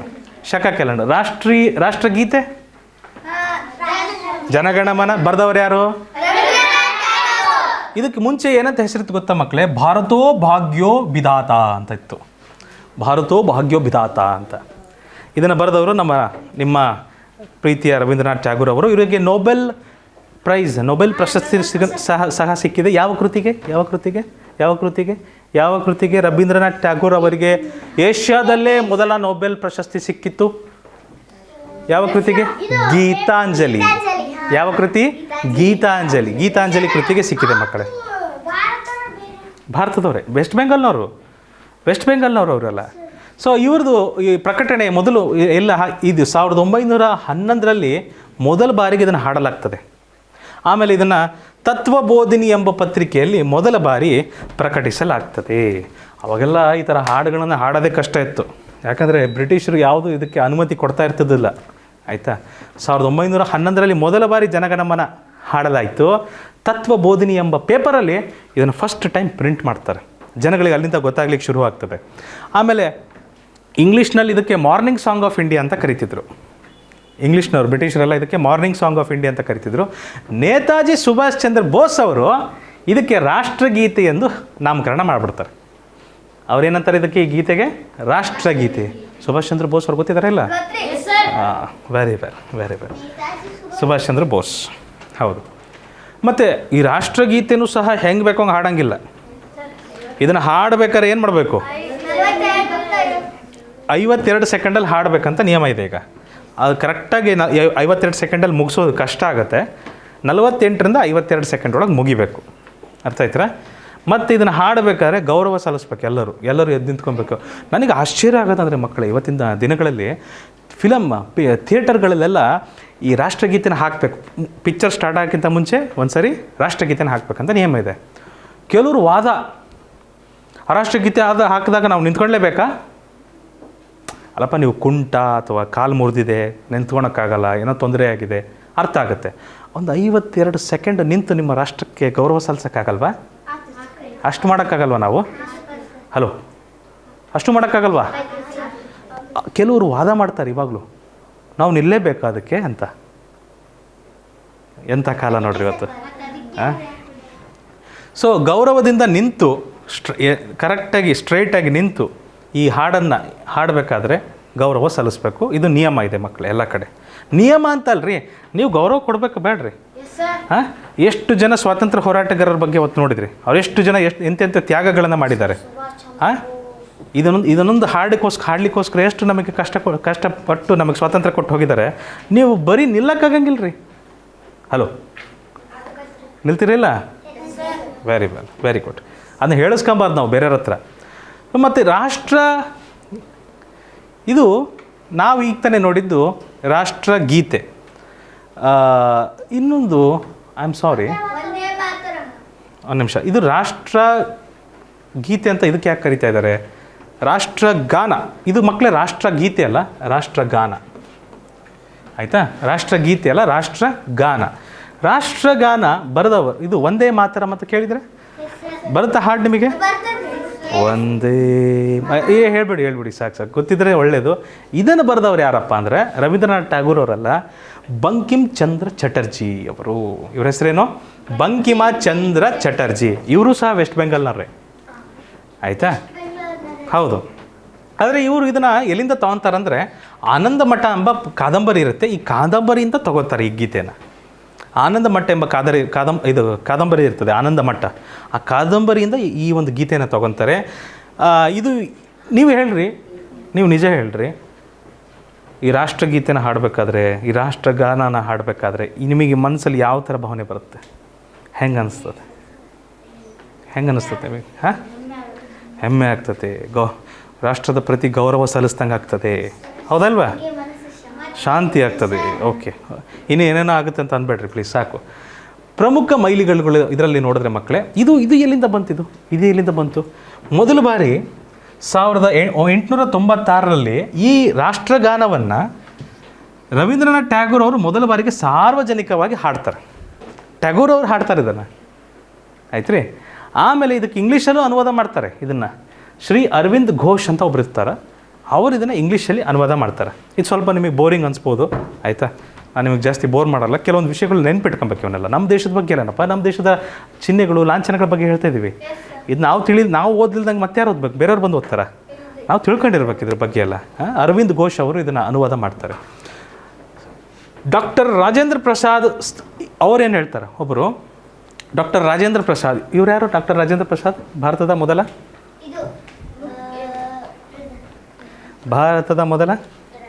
ಪ್ರಧಾನಮಂತ್ರಿನ, ಭಾರತದ ಮೊದಲ ರಾಷ್ಟ್ರಪತಿಗಳು ಡಾಕ್ಟರ್ ರಾಜೇಂದ್ರ ಪ್ರಸಾದ್ ಅವರು.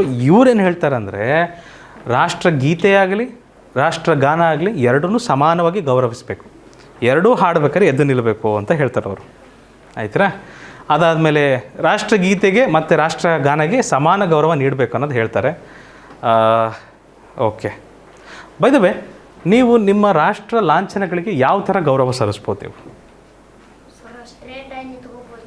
ಎಲ್ಲ ಟೈಮಲ್ಲೂ?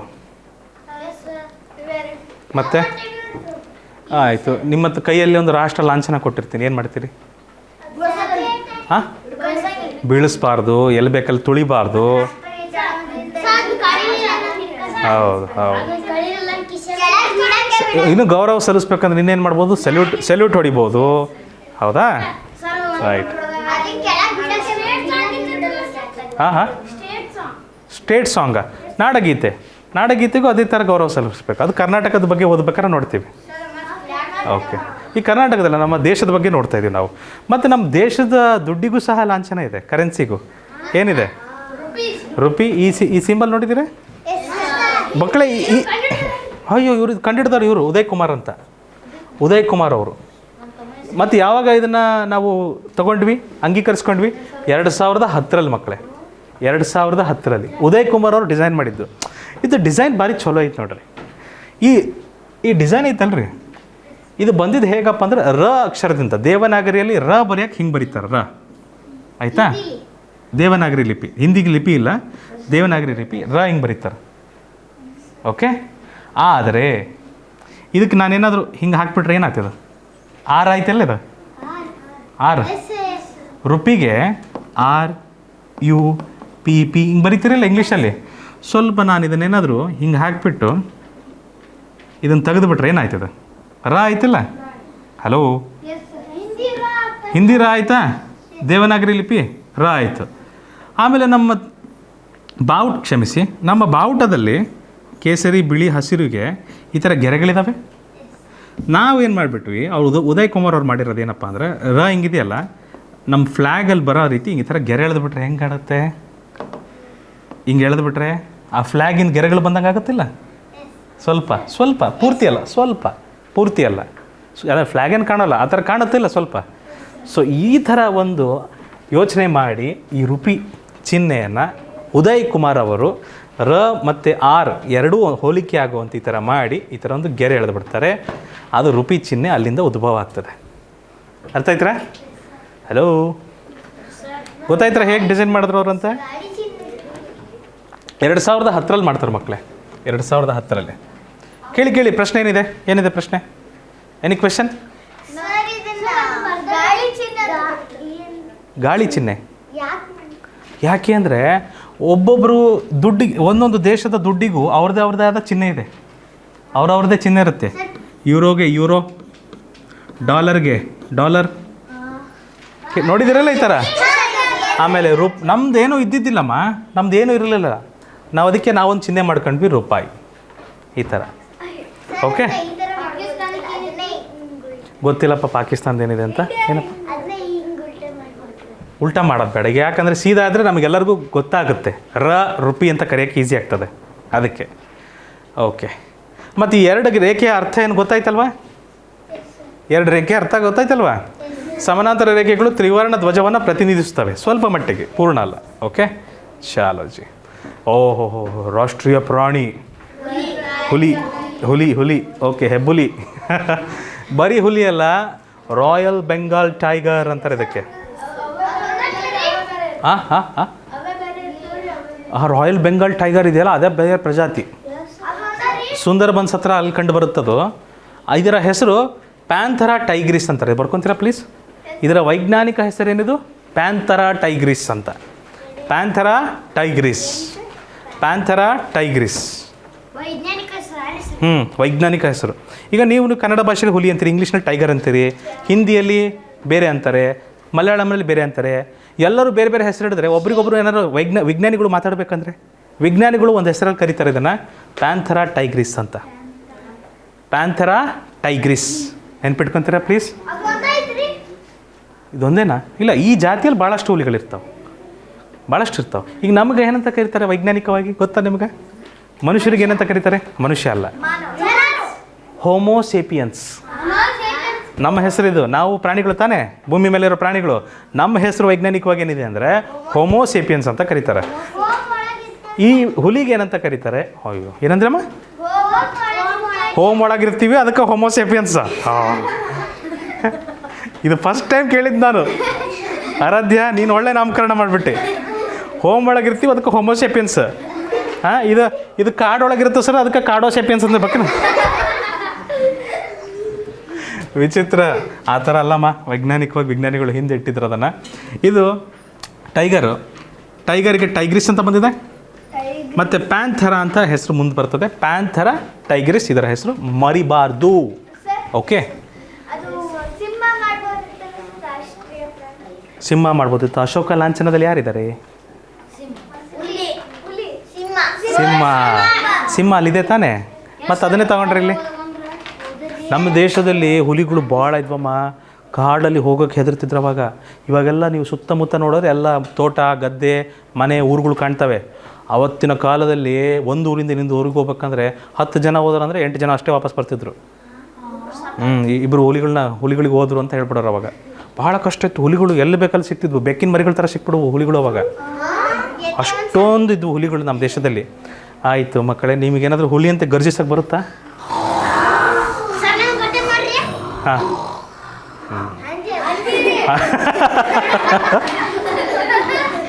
ಓಕೆ, ರೈಟ್, ಸರಿ ಮಕ್ಕಳೇ. ಹುಲಿಗಳ ಬಗ್ಗೆ ಸ್ವಲ್ಪ ಹೇಳ್ತೀನಿ ಕೇಳ್ರಿ. ಪ್ಯಾಂಥರಾ ಟೈಗ್ರಿಸ್ ಅದರ ವೈಜ್ಞಾನಿಕ ಹೆಸರು.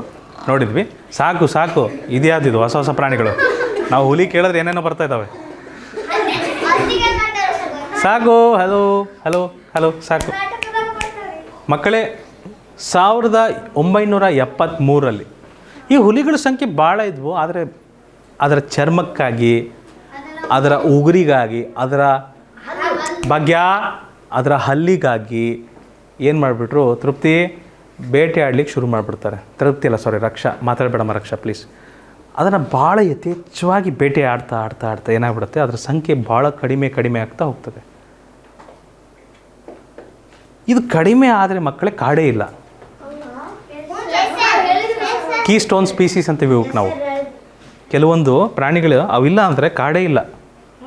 ಕೀ ಸ್ಟೋನ್ ಸ್ಪೀಸೀಸ್ ಅಂತೀವಿ. ಕೀ ಸ್ಟೋನ್ ಸ್ಪೀಸೀಸ್ ಏನು? ಕೀ ಸ್ಟೋನ್ ಸ್ಪೀಸೀಸ್ ಏನಂತೀವಿ? ಏನು ಸರ್ ಕೀ ಸ್ಟೋನ್ ಸ್ಪೀಸೀಸು? ಅದನ್ನ ಹೇಳ್ತೀನಿ ಮುಂದೆ ನಾನು ಹೇಳ್ತೀನಿ, ಡೋಂಟ್ ವರಿ. ಆನೆದು ಬರುತ್ತೆ ಅವಾಗ ನಾನು ಹೇಳ್ತೀನಿ ಏನು ಕೀ ಸ್ಟೋನ್ ಸ್ಪೀಸೀಸ್ ಯಾಕೆ ಮುಖ್ಯ, ಅದಿಲ್ಲ ಅಂದರೆ ಕಾಡು ಹೇಗಿಲ್ಲ ಅದನ್ನ ಹೇಳ್ಕೊಡ್ತೀನಿ. ಬಟ್ ಈ ಹುಲಿನ ಉಳಿಸ್ಬೇಕು ಅಂತ 1973ರಲ್ಲಿ ಪ್ರಾಜೆಕ್ಟ್ ಟೈಗರ್ ಅಂತ ಒಂದು ಅಭಿಯಾನ ಕೈಗೊಳ್ತಾರೆ ಸರ್ಕಾರದವರು. ಪ್ರಾಜೆಕ್ಟ್ ಟೈಗರಲ್ಲಿ ಮುಖ್ಯ ಉದ್ದೇಶ ಏನಿರ್ತದೆ ಅಂದರೆ ಹುಲಿಗಳ ಸಂಖ್ಯೆಯನ್ನು ನಮ್ಮ ದೇಶದಲ್ಲಿ ಹೆಚ್ಚಿಗೆ ಮಾಡಬೇಕು ಅಂತ. ಪ್ರಪಂಚದ 70% ಹುಲಿಗಳು ನಮ್ಮ ದೇಶದಲ್ಲಿ ಅದಾವೆ ಇವತ್ತಿಗೂ ಸಹ. ಅಷ್ಟು ಕಡಿಮೆ ಆದರೂ ಸಹ ನಮ್ಮ ಇಡೀ ಪ್ರಪಂಚದಲ್ಲಿ 70% ಹುಲಿಗಳು ನಮ್ಮ ದೇಶದಾಗ ಅದಾವೆ ಇವತ್ತು. ಅದರಲ್ಲಿ ಅತಿ ಹೆಚ್ಚು ಇರೋದು ಮಧ್ಯಪ್ರದೇಶದಾಗ 785 ಇದೆ.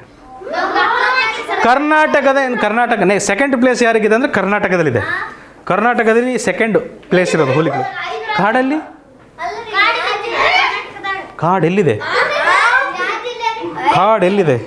ಭಾಳ ಕಡೆ ಇದೆ ನೋಡ್ರಿ, ಇಲ್ಲೇ ತೋರಿಸಿದ್ದಾರೆ.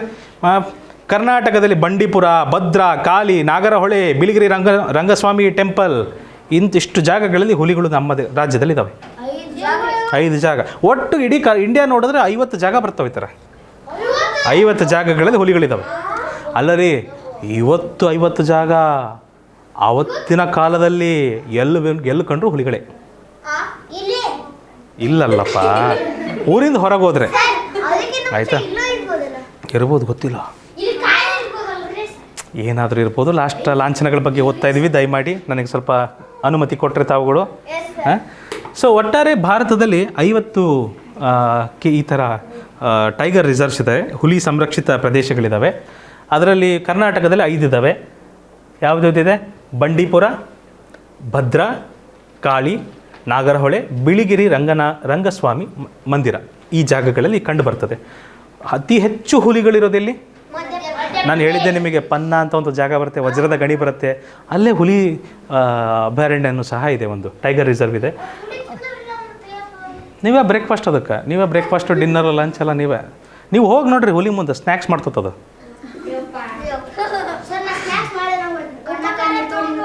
ಹಾಂ, ಕಣ್ಣಲ್ಲಿ ಕಣ್ಣಿಟ್ಟು ನೋಡಿ ತಪ್ಸ್ಕೊಂಬರ್ತೀಯ? ಅದೆಲ್ಲ ಸಾಧ್ಯ ಇಲ್ಲಪ್ಪ. ಹುಲಿಯ ಗಾತ್ರ ಭಾಳ ಇರುತ್ತೆ ಮಕ್ಕಳೇ. ನೀವು ಹಿಂಗೆ ನಾನು ಹಿಂಗೆ ನಿಂತಿದ್ದೀನಪ್ಪ ಅಂದರೆ ಅದ್ರ ತಲೆ ಇಲ್ಲಿವರೆಗೂ ಇರುತ್ತದೆ. ಓಕೆ, ಭಾಳ ಎತ್ತರ ಇರ್ತಾವೆ ಅವು. ಇಲ್ಲ, ಮರಿಗಳು ನೋಡಿರ್ತೀರ ಅಷ್ಟೇ ನೀವು. ನಿಮಗೆ ಆಮೇಲೆ ಫೋಟೋ ತೋರಿಸ್ತೀನಿ ಬೇಕಾದರೆ. ಓಕೆ, ಸೊ ಮಧ್ಯಪ್ರದೇಶದಲ್ಲಿ ಜಾಸ್ತಿ ಇದೆ. ಸೆಕೆಂಡ್ ಪ್ಲೇಸ್ ಯಾರಿಗಿದೆ? ಕರ್ನಾಟಕದಲ್ಲಿ ಎಷ್ಟಿದೆ? 563. ಓಕೆ, ನೀವು ಯಾವಾಗಾದರೂ ಮೃಗಾಲಯಕ್ಕೆ ಭೇಟಿ ಕೊಟ್ಟಿದ್ದೀರಾ? ಝೂಗೆ ಹೋಗಿದ್ದೀರಾ? ಎಲ್ಲಿದೆ ಝೂ? ಎಲ್ಲಿದೆ ನಮ್ಮ ರಾಜ್ಯದಲ್ಲಿ? ಮೈಸೂರು. ರಾಷ್ಟ್ರೀಯ ಪಕ್ಷಿ ನಾವೆಲ್ಲೂ ಸಮ್ಮರ್ ಕ್ಯಾಂಪಲ್ಲ ಕಾಣ್ತದೆ. ಓಕೆ ಓಕೆ ಓಕೆ ಓಕೆ ಇದನ್ನು 1963ರಲ್ಲಿ ರಾಷ್ಟ್ರೀಯ ಪಕ್ಷಿಯಾಗಿ ಘೋಷಣೆ ಮಾಡ್ತೀವಿ ನಾವು. ಮತ್ತು ಇದು ಸೌಂದರ್ಯ ಮತ್ತು ಹೆಮ್ಮೆಯ ಸಂಕೇತ, ಹೌದಲ್ರಿ? ಯಾರಿಗೆ ನವಿಲ್ಗರಿ ಇಷ್ಟ ಇಲ್ಲ ಹೇಳ್ರಿ? ಯಾರಿಗೆ ನವಿಲ್ಗರಿ ಇಷ್ಟ ಇಲ್ಲ? ಓ, ಇಷ್ಟು ಜನಕ್ಕೆ ಇಷ್ಟ ಇಲ್ವಾ? ಅಕ್ಷಯ್, ಓಕೆ. ನವಿಲು ನೃತ್ಯ ಮಾಡುತ್ತೆ, ನೋಡಿದ್ದೀರಾ? ಹೆಂಗೆ ಮಾಡುತ್ತೆ ನವಿಲು ನೃತ್ಯ? ರೆಕ್ಕೆ ಬಿಚ್ಚಿ ಹೆಂಗೆ ಮಾಡುತ್ತೆ? ಓ, ಸಾಕು. ಓಕೆ, ಚಿರಾಗ್ ಭಾಳ ಚೆನ್ನಾಗಿ ಮಾಡ್ತಾನೆ ಡ್ಯಾನ್ಸ್. ಹಾಂ, ಓಕೆ ಮುಂದೆ ನಮ್ಮ ರಾಷ್ಟ್ರೀಯ ಪಕ್ಷಿ ನವಿಲಿನ ವೈಶಿಷ್ಟ್ಯತೆಗಳೇನು? ಇದು ಮಿನುಗುವ ನೀಲಿ ಹಸಿರು ಗರಿಗಳನ್ನು ಹೊಂದಿರುತ್ತೆ. ಮಳೆ ಬರೋ ಮುಂಚೆ ಇದು ನೃತ್ಯ ಮಾಡಲಿಕ್ಕೆ ಶುರು ಮಾಡುತ್ತೆ. ಯಾವಾಗ ಬೇಕು ಅವಾಗ ಮಾಡೋದಿಲ್ಲ, ಮಳೆ ಬರುವ ಮುಂಚೆನೇ ಇದು ನೃತ್ಯ ಮಾಡುತ್ತೆ. ಅದರ ಗುಣ ಅದು ಗೊತ್ತಾಗುತ್ತೆ. ಅದು ಮೋಡ ಕವಿದಿರುತ್ತೆ, ಗಾಳಿ ಬೀಸ್ತಾ ಇರುತ್ತೆ ತಣ್ಣಗೆ, ಅದಕ್ಕೆ ಸಂಕೇತಗಳು ಸಿಗ್ತವೆ ಆ ಸಮಯದಲ್ಲಿ. ಹೌದು, ಆವಾಗ ಬರೀತಿದ್ದೆ. ಆವತ್ತಿನ ಕಾಲದಲ್ಲಿ ಪೆನ್ಗಳಿರಲಿಲ್ಲಲ್ಲ, ಆವತ್ತಿನ ಸಮಯದಲ್ಲಿ. ನವಿಲ್ಗರಿ ಇರುತ್ತಲ್ಲ ಮಕ್ಕಳೇ, ಒಂದು ನಿಮಿಷ ಮಕ್ಕಳೇ. ಓಹೋ, ಮರ್ತು ಬಿಟ್ವಿ ನಾವು. ಇದರ ವೈಜ್ಞಾನಿಕ ಹೆಸರು ಪಾವೋ ಕ್ರಿಸ್ಟಾಟಸ್. ಒಂದ್ಸರಿ ನೋಡಿದ್ವ ನಾವು ಇದನ್ನ ಹೆಸರನ್ನ? ಹಿಂದೊಂದ್ಸರಿ ಕೇಳಿದ್ವಲ್ಲ? ಯಾವಾಗ? ಈ ಹೆಸರು ಸಮ್ಮರ್ ಕ್ಯಾಂಪ್ ಅಲ್ರಿ, ಈ ಹೆಸರು ಪಾವೋ ಕ್ರಿಸ್ಟಾಟಸ್. ಹಿಂದೊಂದು ಕ್ಲಾಸಲ್ಲಿ ನಾವು ಮಾತಾಡಿದ್ದೀವಿ, ಮ್ಯಾಥ್ಸಲ್ಲಿ ಮಾತಾಡಿದ್ದೀವಿ, ಹೌದಲ್ಲ?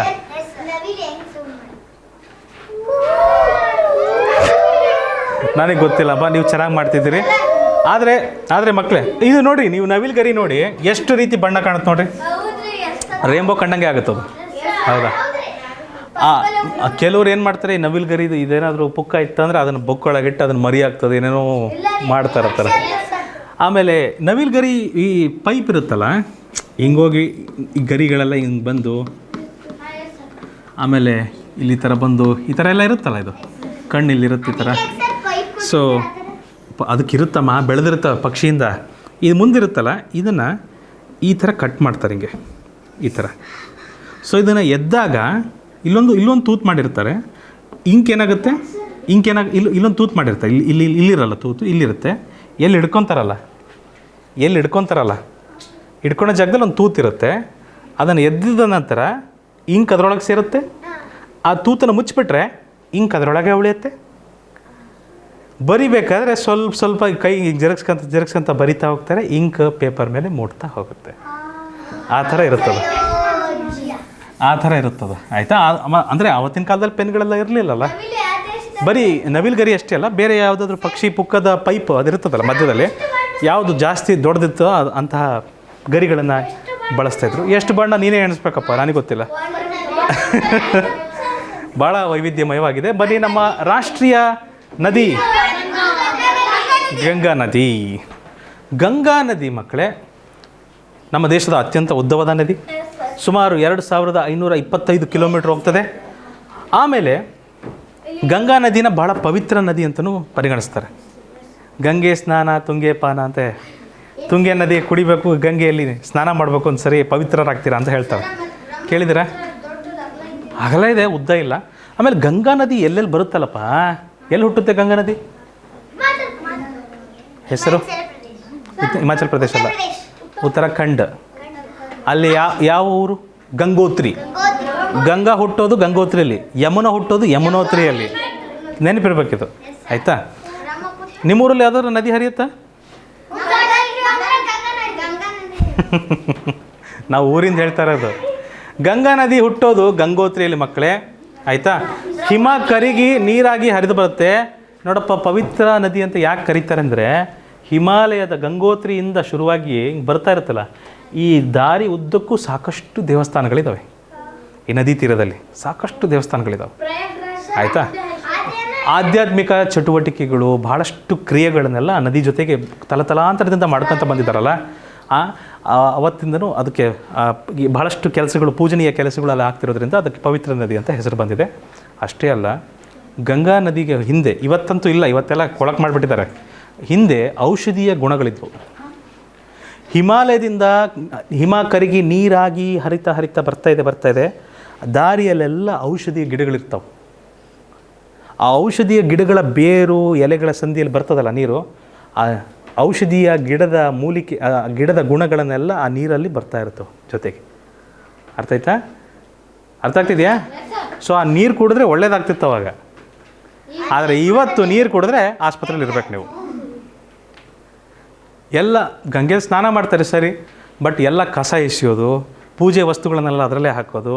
ನಾನು ಮೊನ್ನೆ ಒಂದು ವಿಡಿಯೋ ನೋಡ್ತಾ ಇದ್ದೆ, ಅಲ್ಲಿ ಪಕ್ಕದಲ್ಲೇ ಒಬ್ಬ ಭಿಕ್ಷುಕ 3 ದಿನದಿಂದ ತಾನು ಊಟ ಮಾಡಿಲ್ಲ, ಅವನಿಗೆ ಪ್ರಸಾದ ಕೊಡ್ತಿಲ್ಲ, ಗಂಗಾ ನದಿಗೆ ಪ್ರಸಾದ ಎಸೀತಿದ್ದಾರೆ.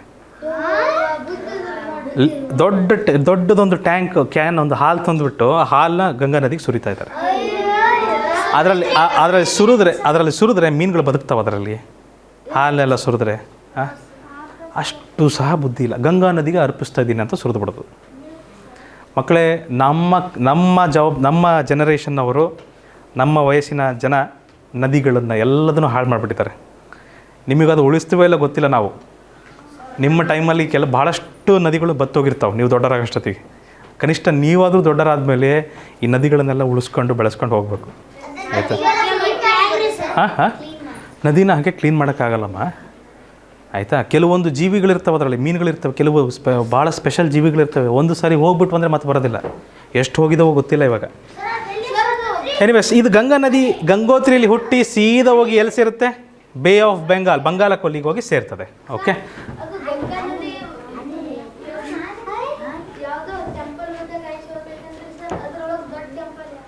ಗೊತ್ತಿಲ್ಲಪ್ಪ, ಸಾರಿ, ಐ ಡೋಂಟ್ ನೋ. ಮತ್ತು ನೋಡಿ ಹೇಳ್ತೀನಿ. ಓಕೆ, ರಾಷ್ಟ್ರೀಯ ಪ್ರಾಣಿ, ಪರಂಪರೆಯ ಪ್ರಾಣಿ. Okay, very well. So national heritage animal elephant. National heritage elephant, ಪರಂಪರೆಯ ಪ್ರಾಣಿ. ಇದನ್ನು 2010ರಲ್ಲಿ ಘೋಷಿಸ್ತಾರೆ. ಈಗ ಆನೆಗೆ ಏನು ಜಾಸ್ತಿ?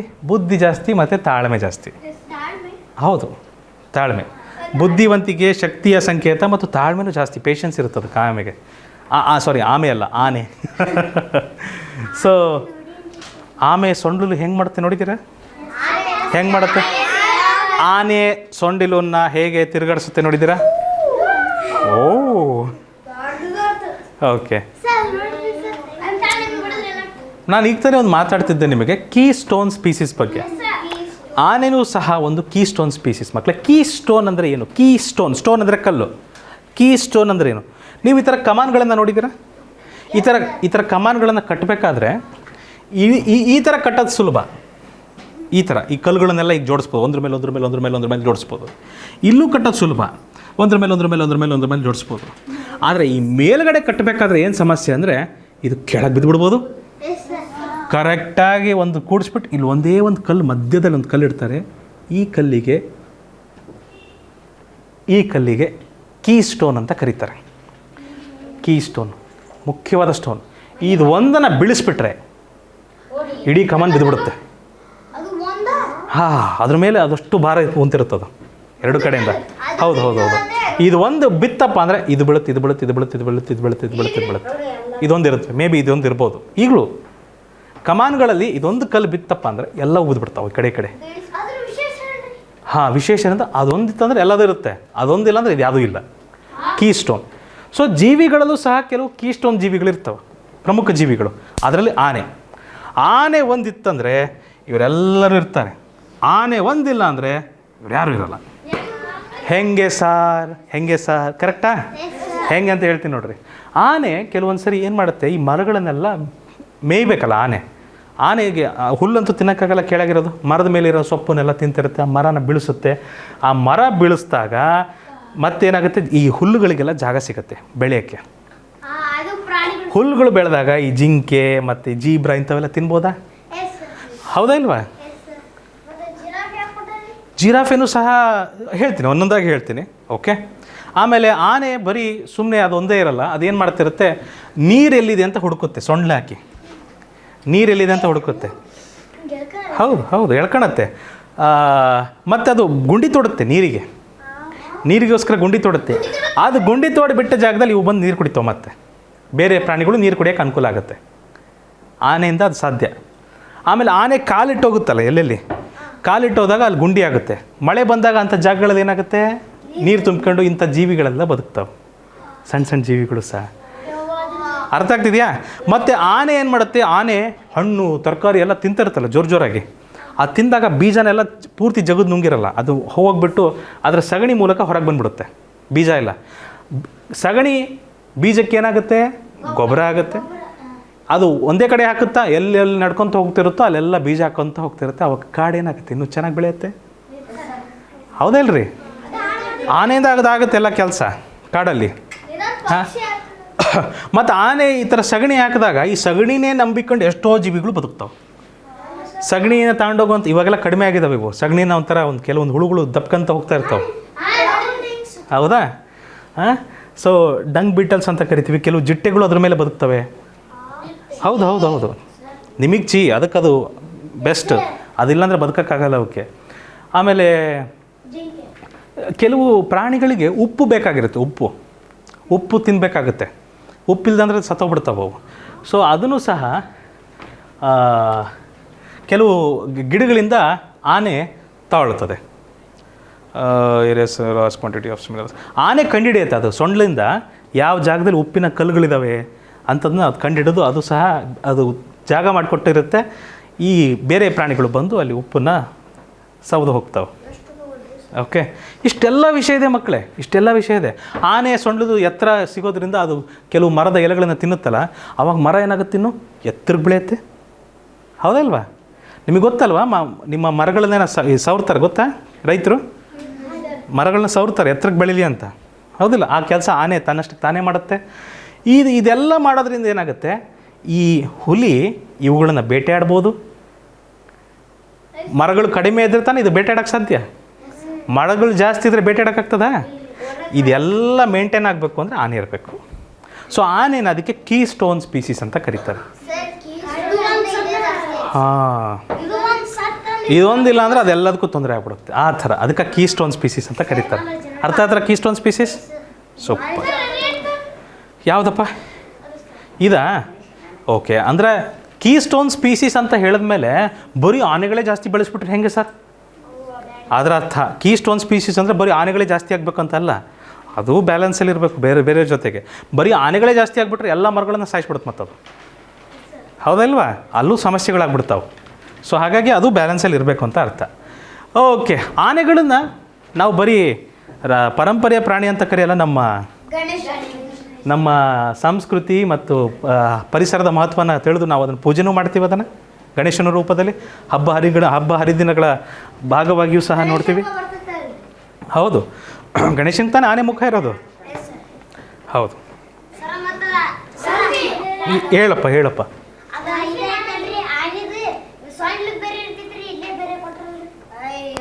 ಇದಾ?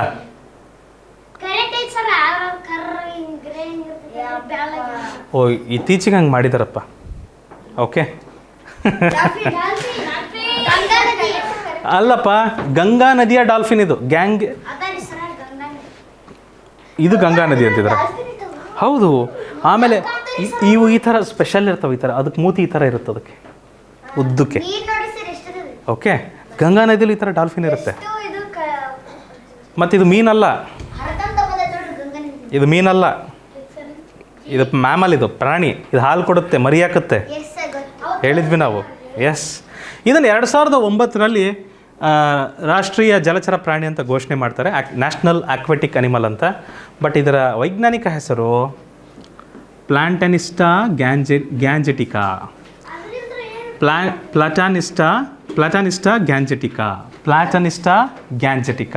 ಪ್ಲಾಟಾನಿಸ್ಟಾ ಗ್ಯಾಂಜೆಟಿಕಾ. ದಯಮಾಡಿ ಬರ್ಕೊಂಬಿಡಿ ಪ್ಲೀಸ್. ಆಮೇಲೆ ಇದು ಕಂಠಪಟ್ಟ ಆಗಬೇಕು. ರಾಷ್ಟ್ರೀಯ ಜಲಚರ ಪ್ರಾಣಿ ಪ್ಲಾಟನಿಸ್ಟಾ ಗ್ಯಾಂಜೆಟಿಕಾ.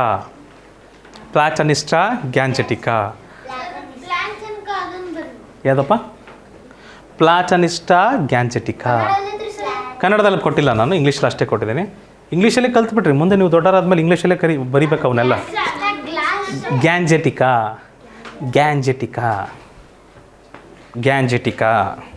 ಪ್ಲಾಟನಿಸ್ಟಾ ಗ್ಯಾಂಜೆಟಿಕಾ, ರೈಟ್. ಸೊ ಡಾಲ್ಫಿನ್ ಹೆಂಗೆ ಅರ್ಥ ನೋಡಿರ? ಬಟ್ ವಿಚಿತ್ರ ಏನು ಗೊತ್ತಾ ಮಕ್ಕಳೇ, ಈ ಡಾಲ್ಫಿನ್ಗಳಿಗೆ ಕಣ್ಣೇ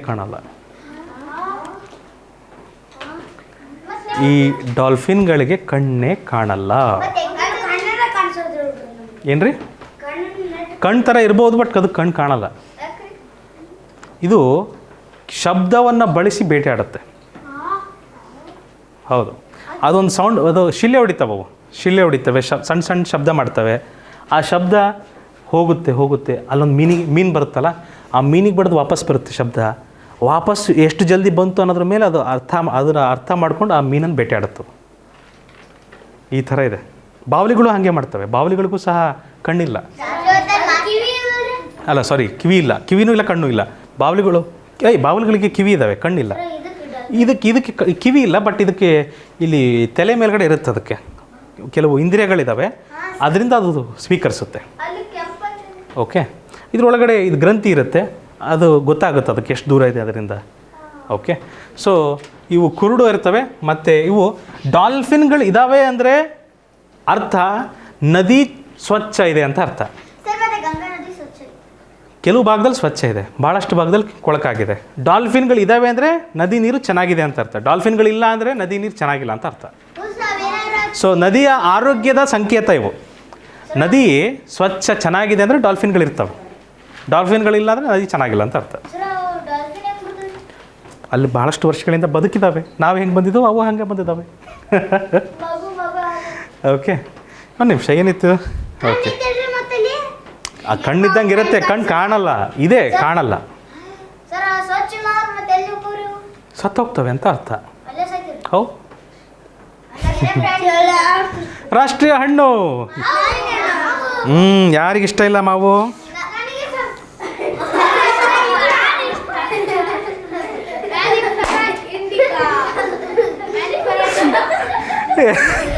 ಯಾರಪ್ಪ ಅದು? ದಿಗಂತ್, ನಿನಗಿಷ್ಟ ಇಲ್ವಾ? ಆಯಿತು, ನೆಕ್ಸ್ಟ್ ಟೈಮ್ ನಾವೇನಾದರೂ ಕ್ಲಾಸಿಗೆ ಮಾವಿನ ಹಣ್ಣು ತರಿಸಿದ್ರೆ ನೀನು ಒಬ್ರಿಗೆ ಕೊಡೋದಿಲ್ಲ. ಓಕೆ ಮಕ್ಕಳೇ, ಇದಕ್ಕೊಂದು ಹೆಸರಿದೆ ಮಕ್ಕಳೇ, ವೈಜ್ಞಾನಿಕ ಹೆಸರು ಮ್ಯಾಂಜಿಫೆರಾ ಇಂಡಿಕಾ ಅಂತ. Mangifera Indica ನೆನಪಿರ್ಬೇಕು.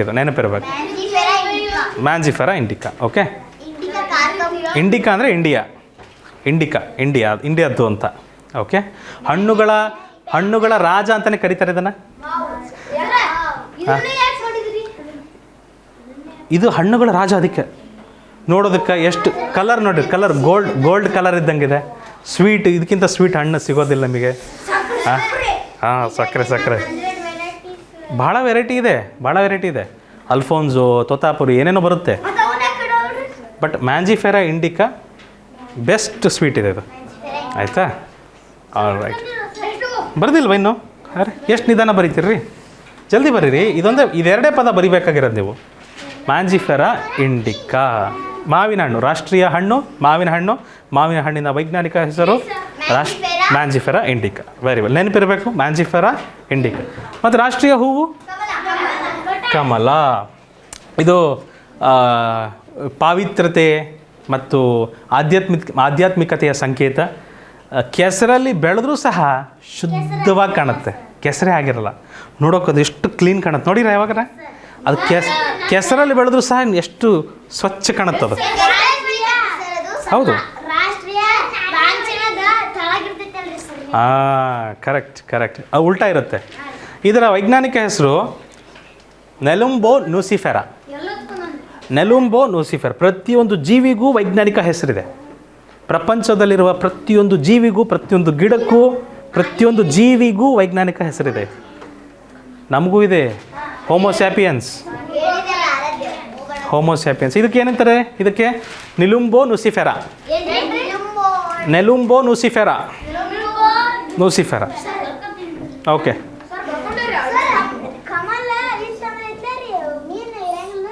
ಕಮಲ ಇರ್ತವೆ, ಕೆಳಗಿರ್ತವೆ. ಬಟ್ ಇದು ಹೆಚ್ಚಾಗಿ ಬೆಳೆದ್ರೆ ಆಕ್ಸಿಜನ್ ಬರೋದಿಲ್ಲ. ಗಾಳಿಯಲ್ಲಿರೋ ಆಕ್ಸಿಜನ್ ಆ ನೀರೊಳಗೆ ಹೋಗೋಕ್ಕಾಗೋದಿಲ್ಲ. ಆವಾಗ ನೀರೇನಾಗ್ತದೆ, ನೀರೊಳಗೆ ಆಕ್ಸಿಜನ್ ಹೋಗಲಿಲ್ಲ ಅಂದ್ರೆ ಮೀನುಗಳಿಗೆ ಆಕ್ಸಿಜನ್ ಇಲ್ದಂಗೆ ಸತ್ತೋಗ್ತಾವೆ.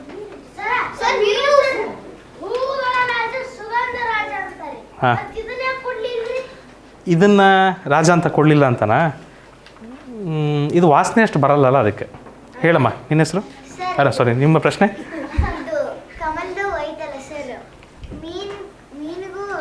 ಆಕ್ಸಿಜನ್ ಬೇಕು, ನೀರೊಳಗಿರ್ತದೆ, ಮಿಕ್ಸ್ ಆಗಿರುತ್ತೆ ಆಕ್ಸಿಜನ್. ಮೀನುಗಳು ಸಹ ಉಸಿರಾಡ್ತವೆ ಕಿವಿಯಿಂದ. ಹೌದು,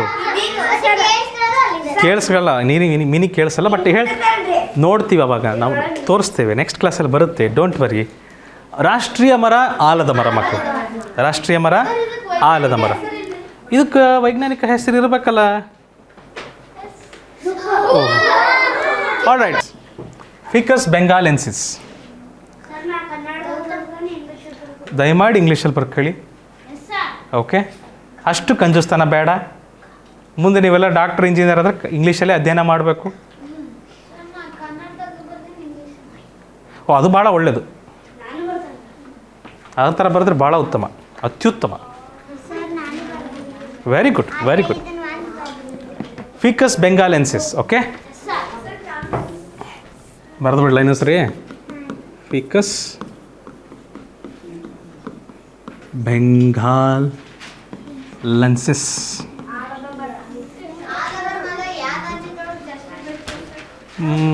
ಪಶ್ಚಿಮ ಬಂಗಾಳ, ಕರ್ನಾಟಕನೂ ಇದೆ. ಅಲ್ಲ, ಅಲ್ಲಿರೋ ಮರ ದೊಡ್ಡ ಮರ, ಅದು ಭಾಳ ವಿಶಾಲವಾದ ಮರ. ಆಮೇಲೆ ನಿಮಗೆ ಗೊತ್ತಿದೆಯಲ್ಲ, ಈ ಗಾಳಿಯಲ್ಲಿ ನೇತಾಡುವ ಬೇರುಗಳು ಮತ್ತೆ ನೆಲಕ್ಕೆ ತಾಕಿ ಅದು ಮತ್ತೆ ಮರವಾಗಿ ಹರಡ್ತಾ ಹೋಗ್ತದೆ. ಅಂದರೆ ಇದಕ್ಕೆ ಸಾವೇ ಇಲ್ಲ, ಚಿರಂಜೀವಿ. ಇದು ಚಿರಂಜೀವಿತನದ ಸಂಕೇತ. ಹೌದಾ ಇಲ್ವಾ? ಹೌದಲ್ರಿ? ಆಮೇಲೆ ಇದು ಬೃಹತ್, ದೊಡ್ಡದಾಗಿ, ವಿಶಾಲವಾಗಿ ಬೆಳೆಯುತ್ತೆ. ಹಾಂ, ಸೊ ಇದನ್ನು ರಾಷ್ಟ್ರೀಯ ಮರ ಅಂತ ಅದಕ್ಕಾಗಿ ಕರೆದಿದ್ದಾರೆ. ಮತ್ತು ಇಷ್ಟೇ ಅಲ್ಲ, ಅನಾದಿ ಕಾಲದಿಂದಲೂ ನಮ್ಮಲ್ಲಿ ಊರಲ್ಲಿ ಜನ ಆಲದ ಮರ ಸುತ್ತ ಕಟ್ಟೆ ಕಟ್ಟರು. ಆಲದ ಮರ ಸುತ್ತ. ಸೊ ಅವಾಗೆಲ್ಲ ಪಂಚಾಯಿತಿ ನಡೆಸೋದಾಗಲಿ, ಮೀಟಿಂಗ್ ಮಾಡೋದಾಗಲಿ, ಊರಿನವರೆಲ್ಲ ಸದಸ್ಯರೆಲ್ಲ ದೊಡ್ಡ ಮರ ಇರ್ತತ್ತ, ಇದು ಎಲ್ಲರೂ ಸೇರಿಕೊಂಡು ಒಂದು ಏನಾರು ಫಂಕ್ಷನ್ ಮಾಡೋದಾಗಲಿ, ಮೀಟಿಂಗ್ ಮಾಡೋದು, ಇದೆಲ್ಲ ಅಲ್ಲಿ ಮಾಡ್ತಿದ್ರು. ಈಗಲೂ ಆ ಥರ ಮಾಡ್ತಾರೆ ಕೆಲವೊಂದು ಹಳ್ಳಿಗಳಲ್ಲಿ, ಇವಾಗಲೂ ನಡೀತಾ ಇದೆ. ರಾಷ್ಟ್ರೀಯ ಸರೀಸೃಪ, ನ್ಯಾಷನಲ್ ರೆಪ್ಟೈಲ್, ಕಿಂಗ್ ಕೋಬ್ರಾ. ನಾಗರಹಾವು. ನಾಗರಹಾವು, ಕಿಂಗ್ ಕೋಬ್ರಾ. ಕಿಂಗ್ ಕೋಬ್ರಾ ರಾಷ್ಟ್ರೀಯ ಸರೀಸೃಪ, ನಾಗರಹಾವು. ಇಲ್ಲ, ಸರೀಸೃಪಗಳೊಂದು ಜಾತಿ. ಅದರಲ್ಲಿ ಭಾಳಷ್ಟು ಪ್ರಾಣಿಗಳು ಬರ್ತವೆ. ಮೊಸಳೆನೂ ಬರುತ್ತೆ. ಓ, ಅತ್ಯಂತ ವಿಷಕಾರಿ. ಇದು ವಿಶ್ವದಲ್ಲೇ ಅತ್ಯಂತ ಉದ್ದದ ವಿಷಕಾರಿ. ಸುಮಾರು 18 ಅಡಿ ತನಕ ಹೋಗುತ್ತಿದ್ದು. ಏನ? ಆರಾಧ್ಯ. ಹೆಚ್ಚಾಗಿ ಇದು ಭಾರತೀಯ ಕಾಡುಗಳಲ್ಲಿ ಕಂಡು ಬರುತ್ತೆ ಮಕ್ಕಳೇ. ಮತ್ತು ನಮ್ಮ ಪಶ್ಚಿಮ ಘಟ್ಟ, ಕರ್ನಾಟಕ, ಅಲ್ಲಿ ಕಂಡುಬರುವ ಹಾವು ಓಫಿಯೋಫ್ಯಾಗಸ್ ಕಾಳಿಂಗ. ಕಾಳಿಂಗ. ಹಾಂ. ಸೊ ಓಫಿಯೋಫ್ಯಾಗಸ್ ಕಾಳಿಂಗ ಅನ್ನೋ ಹಾವು ಪಶ್ಚಿಮ ಘಟ್ಟದಲ್ಲಿ ಕಂಡುಬರುತ್ತೆ. ಉತ್ತರ ಭಾರತದಲ್ಲಿ ಏನಾದರೂ ಕಂಡು ಬಂದರೆ ಅದು ಯಾವ ಹಾವು ಕಂಡು ಬರುತ್ತೆ? ಓಫಿಯೋಫ್ಯಾಗಸ್ ಹನ್ನ ಅಂತ ಕಂಡುಬರುತ್ತೆ. ಹನ್ನ, ಓಫಿಯೋಫ್ಯಾಗಸ್ ಹನ್ನ ಅಂತ ಕಂಡುಬರುತ್ತೆ. ಅದು ಉತ್ತರದಲ್ಲಿ. ನಾರ್ದರ್ನ್ ಕಿಂಗ್ ಕೋಬ್ರಾ ಉತ್ತರ ಭಾರತದಲ್ಲಿ ಕಂಡುಬರ್ತದೆ. ರಾಷ್ಟ್ರೀಯ ಸರೀಸೃಪ ಸರೀಸೃಪ ಸೃಪ ಹಾಂ ಹಾಂ ಇಂಗ್ಲಿಷದಲ್ಲಿ ಅದನ್ನ ಬರಬೇಕ್ರಿ. ಇದಲ್ರಿ ಇದಷ್ಟೇ ಬರ್ಕೊಡ್ರಿ, ಇವೆರಡು ಬರ್ಕೊಡ್ರಿ. ಓಕೆ, ಜಲ್ದಿ ಜಲ್ದಿ ಕರೋ. ಇದಾವೆ ಪ್ರಕೃತಿಯಲ್ಲಿ ಹಾವುಗಳಿರೋದು ಮುಖ್ಯನಾ?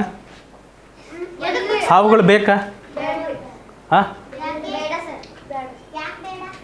ಹಾವುಗಳು ಬೇಕಾ ಬೇಡವಾ? ಹಾವುಗಳಿಂದ ಏನಾರ ಲಾಭ ಇದೆಯಾ? ನಿಮಗಿಲ್ದೇ ಇರ್ಬೋದು, ಪ್ರಕೃತಿಲಿದೆ. ಸುಮ್ಮನೆ ಹಾಗೆ ಹೇಳೋಣ, ಹಾವುಗಳು ಕಪ್ಪೆ ತಿಂದು ಬದುಕ್ತಾವೆ ಅಂತ ಹೇಳೋಣ. ಹಾವುಗಳು ಇಲಿಗಳನ್ನು ಕಪ್ಪೆಗಳನ್ನು ತಿಂದು ಬದುಕ್ತಾವೆ. ಆಯಿತಾ ಮಕ್ಕಳೇ? ನಿಮಗೆ ಗೊತ್ತಿಲ್ಲ, ಆಸ್ಟ್ರೇಲಿಯಾದಲ್ಲಿ ಒಂದು ಕಾಲದಲ್ಲಿ ಇಲಿಗಳು ಭಾಳ ಆಗಿಬಿಟ್ಟಿದ್ವು. ಇಲಿಗಳು ಭಾಳ ಆಗಿದ್ವು. ರೈತರು ಅವ್ರು ಬೆಳೆದ ಬೆಳೆಗಳನ್ನೆಲ್ಲ ತಂದು ಒಂದು ಉಗ್ರಾಣದಲ್ಲಿ ಇಡ್ತಿದ್ರು. ಬೆಳಿಗ್ಗೆ ಆಗೋಷ್ಟರಲ್ಲಿ ಲಕ್ಷ ಲಕ್ಷ ಇಲಿಗಳು, ಒಂದಲ್ಲ ಎರಡಲ್ಲ, ಲಕ್ಷ ಲಕ್ಷ ಇಲಿಗಳು. ನಿಜವಾಗಿಯೂ ಎಮರ್ಜೆನ್ಸಿ ಘೋಷಣೆ ಆಗಿತ್ತು ಆಸ್ಟ್ರೇಲಿಯಾದಲ್ಲಿ ಇಲಿಗಳಿಂದ.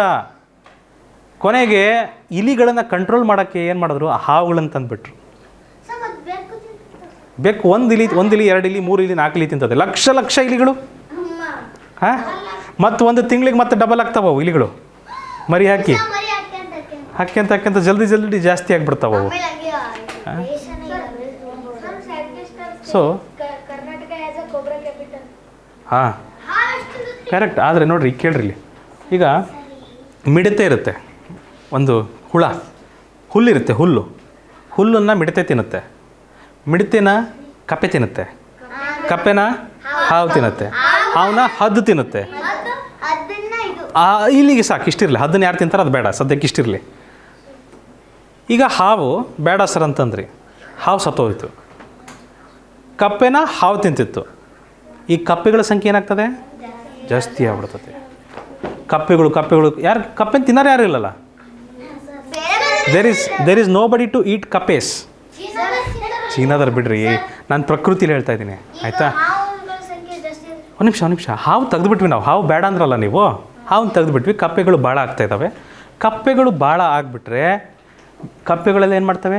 ಮಿಡತೆಗಳನ್ನು ತಿಂತಾ ಹೋಗ್ತವೆ. ಮಿಡತೆಗಳು ಖಾಲಿ ಆಗ್ತವೆ ಅವಾಗ. ಹೌದಾ? ಮಿಡತೆಗಳು ಖಾಲಿ ಆದರೆ ಹುಲ್ಲೇನಾಗ್ತದೆ? ಹುಲ್ಲು ಹೆಚ್ಚಾಗ್ಬಿಡುತ್ತೆ. ಮಿಡತೆಗಳು ಖಾಲಿ ಆದವು ಅಂತ ಕಪ್ಪೆಗಳು ಖಾಲಿ ಆಗ್ತಾವೆ ಒಂದಿನ. ಹೌದಾ ಇಲ್ವಾ?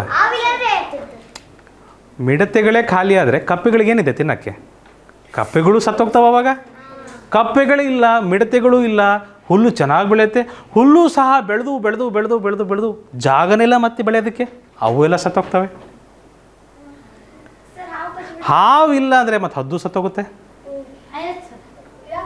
ಹದ್ದಿಗೆ ಹಾವು ಇತ್ತಲ್ಲ ತಿನ್ನೋದಕ್ಕೆ, ಬೇರೆದಿಲ್ಲ ಅನ್ಕೊಳ್ಳೋಣ ಸುಮ್ಮನೆ ಈಗ ಆ ಸಮಯಕ್ಕೆ. ಸೊ ಇಷ್ಟೆಲ್ಲ ವಿಷಯಗಳಿರ್ತವೆ ಮಕ್ಕಳೇ. ಯಾವ ಪ್ರಾಣಿನೋ ಇದು ಅನುಕೂಲ ಇಲ್ಲ ಅದು ಅಥವಾ ಅದಕ್ಕೆ ಬೇಕಾಗಿಲ್ಲ ಅಂತ ಹೇಳೋದು ತಪ್ಪಾಗುತ್ತೆ ಮಕ್ಕಳೇ. ಈಗ ತಾನೇ ಹೇಳಿದ್ವಿ, ವಿಷಕಾರಿ ಹಾವುಗಳಲ್ಲಿ ಅತ್ಯಂತ ಉದ್ದವಾದ ಹಾವು ಸುಮಾರು 18 ಅಡಿ ಉದ್ದ ಬೆಳಿಬಹುದು. ಇದು ಅರ್ಥ ಆಯ್ತಾ? ಎಷ್ಟು ಅಡಿ? 18 ಅಡಿ. ಆ ಗೋಡೆಯಿಂದ ಈ ಗೋಡೆ,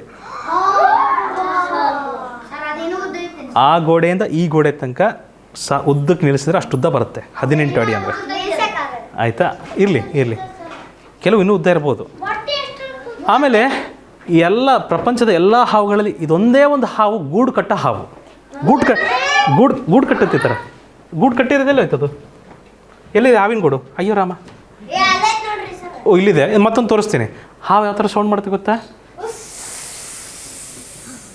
ಈ ಥರ ಗೂಡು ಕಟ್ಟುತ್ತೆ. ಎಲೆಗಳನ್ನೆಲ್ಲ ಸುತ್ತ ಇಟ್ಕೊಂಡ್ಬಿಟ್ಟು ಗೂಡು ಕಟ್ಟಿ ಅದರೊಳಗೆ ಮೊಟ್ಟೆ ಇಡುತ್ತೆ. ಏನಂತ ಹಾವಿನೇನಂತೆ? ಓ ಓಕೆ. ಮರಿ ಹಾವು ಕಿಂಗ್ ಕೋಬ್ರಾ ಹುಟ್ಟದಾಗ ಈ ಥರ ಕಾಣುತ್ತದು. ಒಂದು ನಿಮಿಷ ಆರಾಧ್ಯ,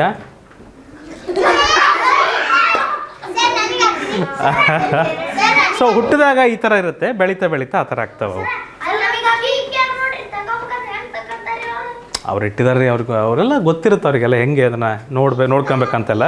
ಆಮೇಲೆ ಈ ಕೆಲವು ಮೂಢನಂಬಿಕೆಗಳಿದ್ದಾವೆ.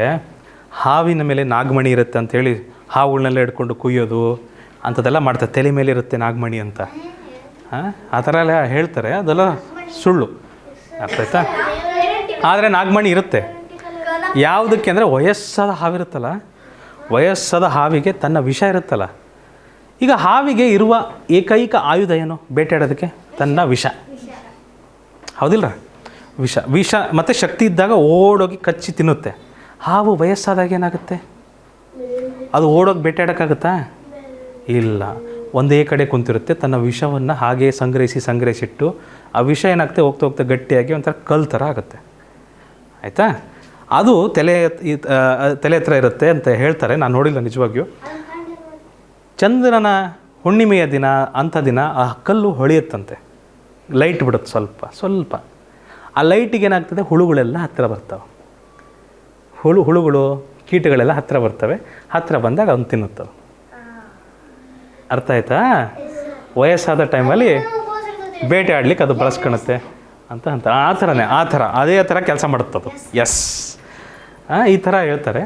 ಬಟ್ ಕೆಲವ್ರು ಏನು ಮಾಡಿಬಿಡ್ತಾರೆ, ನಾಗಮಣಿ ಅದಕ್ಕೆ ಅಷ್ಟು ರೂಪಾಯಿ, ಇಷ್ಟು ರೂಪಾಯಿ, ಅದಕ್ಕೆ ಇಷ್ಟು ದುಡ್ಡಿದೆ ಅಂತೇಳಿ ಸುಮ್ಮನೆ ಹಾವು ತಗೊಬರೋದು, ಅದನ್ನು ಕಟ್ ಮಾಡೋದು, ಏನೇನೋ ಮಾಡೋದು, ಸುಮ್ಮನೆ ಹಿಂಸೆ ಕೊಡ್ತಾರೆ ಹಾವುಗಳಿಗೆ. ತಪ್ಪು ಮಕ್ಕಳದು, ತಪ್ಪು. ನೀವು 4-5 ಜನ ಮಾತಾಡಿದ್ರೆ ನನಗೇನು ಕೇಳಿಸಲ್ಲ. I am skipping this part, we can speak later. ರಾಷ್ಟ್ರೀಯ ಸೂಕ್ಷ್ಮಜೀವಿ ಮಕ್ಕಳೇ, ಸೂಕ್ಷ್ಮಜೀವಿ ಕಣ್ಣಿಗೆ ಕಾಣಲ್ಲ, ಅದಕ್ಕೂ ರಾಷ್ಟ್ರೀಯತೆಯನ್ನು ಕೊಟ್ಟಿದ್ದೀವಿ ನಾವು. ಒಂದು ಸೂಕ್ಷ್ಮಜೀವಿ ಇದೆ, ಅದರ ಹೆಸರು ಲ್ಯಾಕ್ಟೋಬ್ಯಾಸಿಲಸ್ ಡೆಲ್ಬ್ರುಕಿ. ಸಬ್ ಸ್ಪೀಶೀಸ್ ಅದರಲ್ಲೊಂದಿದೆ ಬಲ್ಗ್ಯಾರಿಕಸ್. ಕಾಣಲ್ಲ ಅದು. ಬಟ್ ಇದು ಲ್ಯಾಕ್ಟೋಬ್ಯಾಸಿಲಸ್ ಅಂದರೆ ಏನು? ಇದು ಎಲ್ಲಿ ಸಿಗುತ್ತೆ? ಯಾರಿಗಾದ್ರೂ ಗೊತ್ತಾ? ಯಾಕೆ ಇದನ್ನೇ ಯಾಕೆ ರಾಷ್ಟ್ರೀಯ ಸೂಕ್ಷ್ಮಜೀವಿ ಅಂತ ಕರೆದ್ರು ಅಂತ ಗೊತ್ತಾ? 2012ರಲ್ಲಿ ಇದನ್ನು ಘೋಷಣೆ ಮಾಡ್ತಾರೆ. Friendly bacteria. ಓಕೆ, ಇದೊಂದು ಫ್ರೆಂಡ್ಲಿ ಬ್ಯಾಕ್ಟೀರಿಯಾ. ನೋಡಿ ಹೇಳ್ಬಿಟ್ರಾ? Very good. ನೀವು ಯಾವಾಗಾದರೂ ಮೊಸರು ತಿಂದಿದ್ದೀರಾ? ಮೊದಲು ಹಾಲು ತಂದಿರ್ತಾರೆ, ಹಾಲಿಗೆ ಸ್ವಲ್ಪ ಹೆಪ್ಪನ್ನು ಹಾಕ್ತಾರೆ, ಆಮೇಲೆ ಏನಾಗುತ್ತದೆ, ಹಾಲು ಮೊಸರಾಗುತ್ತೆ. ಆ ಹೆಪ್ಪು ಹಾಲಿಗೆ ಹಾಕಿದ್ಮೇಲೆ ಮೊಸರಾಗುತ್ತೆ. ಆ ಹೆಪ್ಪಲ್ಲಿ ಅಂಥದ್ದು ಏನಿತ್ತು? ಆ ಮೆಣಸಿನ್ಕಾಯಿ ತುದಿ ಹಾಕಿದ್ರೂ ಆಗುತ್ತೆ. ಏನಿತ್ತು ಅದರಲ್ಲಿ? ಲ್ಯಾಕ್ಟೋಬ್ಯಾಸಿಲಸ್ ಇತ್ತು ಮಕ್ಕಳೇ. ಓಕೆ, ಇದು ಬರ್ಕೊಬೇಕು. ಇದೊಂದು ಬರ್ಕೊಬೇಕು. ಮೆಣಸಿನ್ಕಾಯಿ ತುದಿಯಲ್ಲೂ ಇರುತ್ತದು.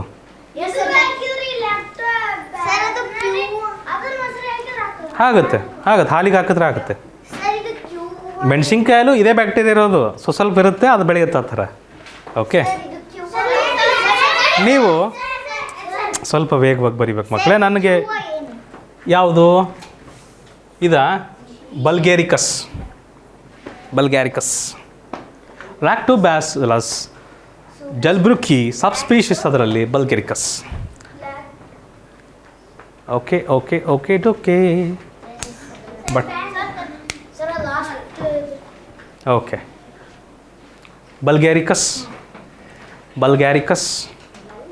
ಬಲ್ಗ್ಯಾರಿಕಸ್. ಓಕೆ, ಆಮೇಲೆ ಬರೆಸ್ತೀನಿ ತೊಗೊಂಡ್ರೆ ತೊಂದರೆ ಇಲ್ಲ. ಆಯಿತಾ? Let's continue with the discussion. ಬರೆದ್ರೆ ಭಾಳ ಒಳ್ಳೆಯದು. ಈ ಕರ್ಡ್, ಈ ಹೆಪ್ಪನ್ನು ಹಾಕ್ತಾರಲ್ಲ, ಅದು ಈ ಹಾಲನ್ನು ಮೊಸರಾಗಿ ಪರಿವರ್ತಿಸುವ ಒಂದು ಬ್ಯಾಕ್ಟೀರಿಯಾ ಅಂದರೆ ಲ್ಯಾಕ್ಟೋಬ್ಯಾಸಿಲಸ್.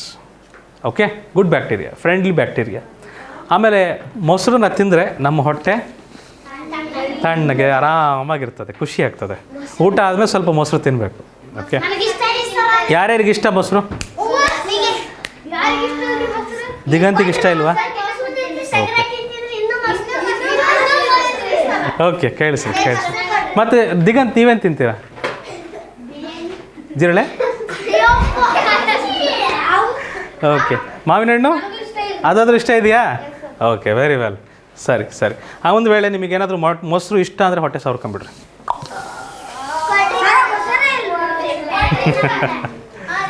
ರಾಷ್ಟ್ರೀಯ ತರಕಾರಿ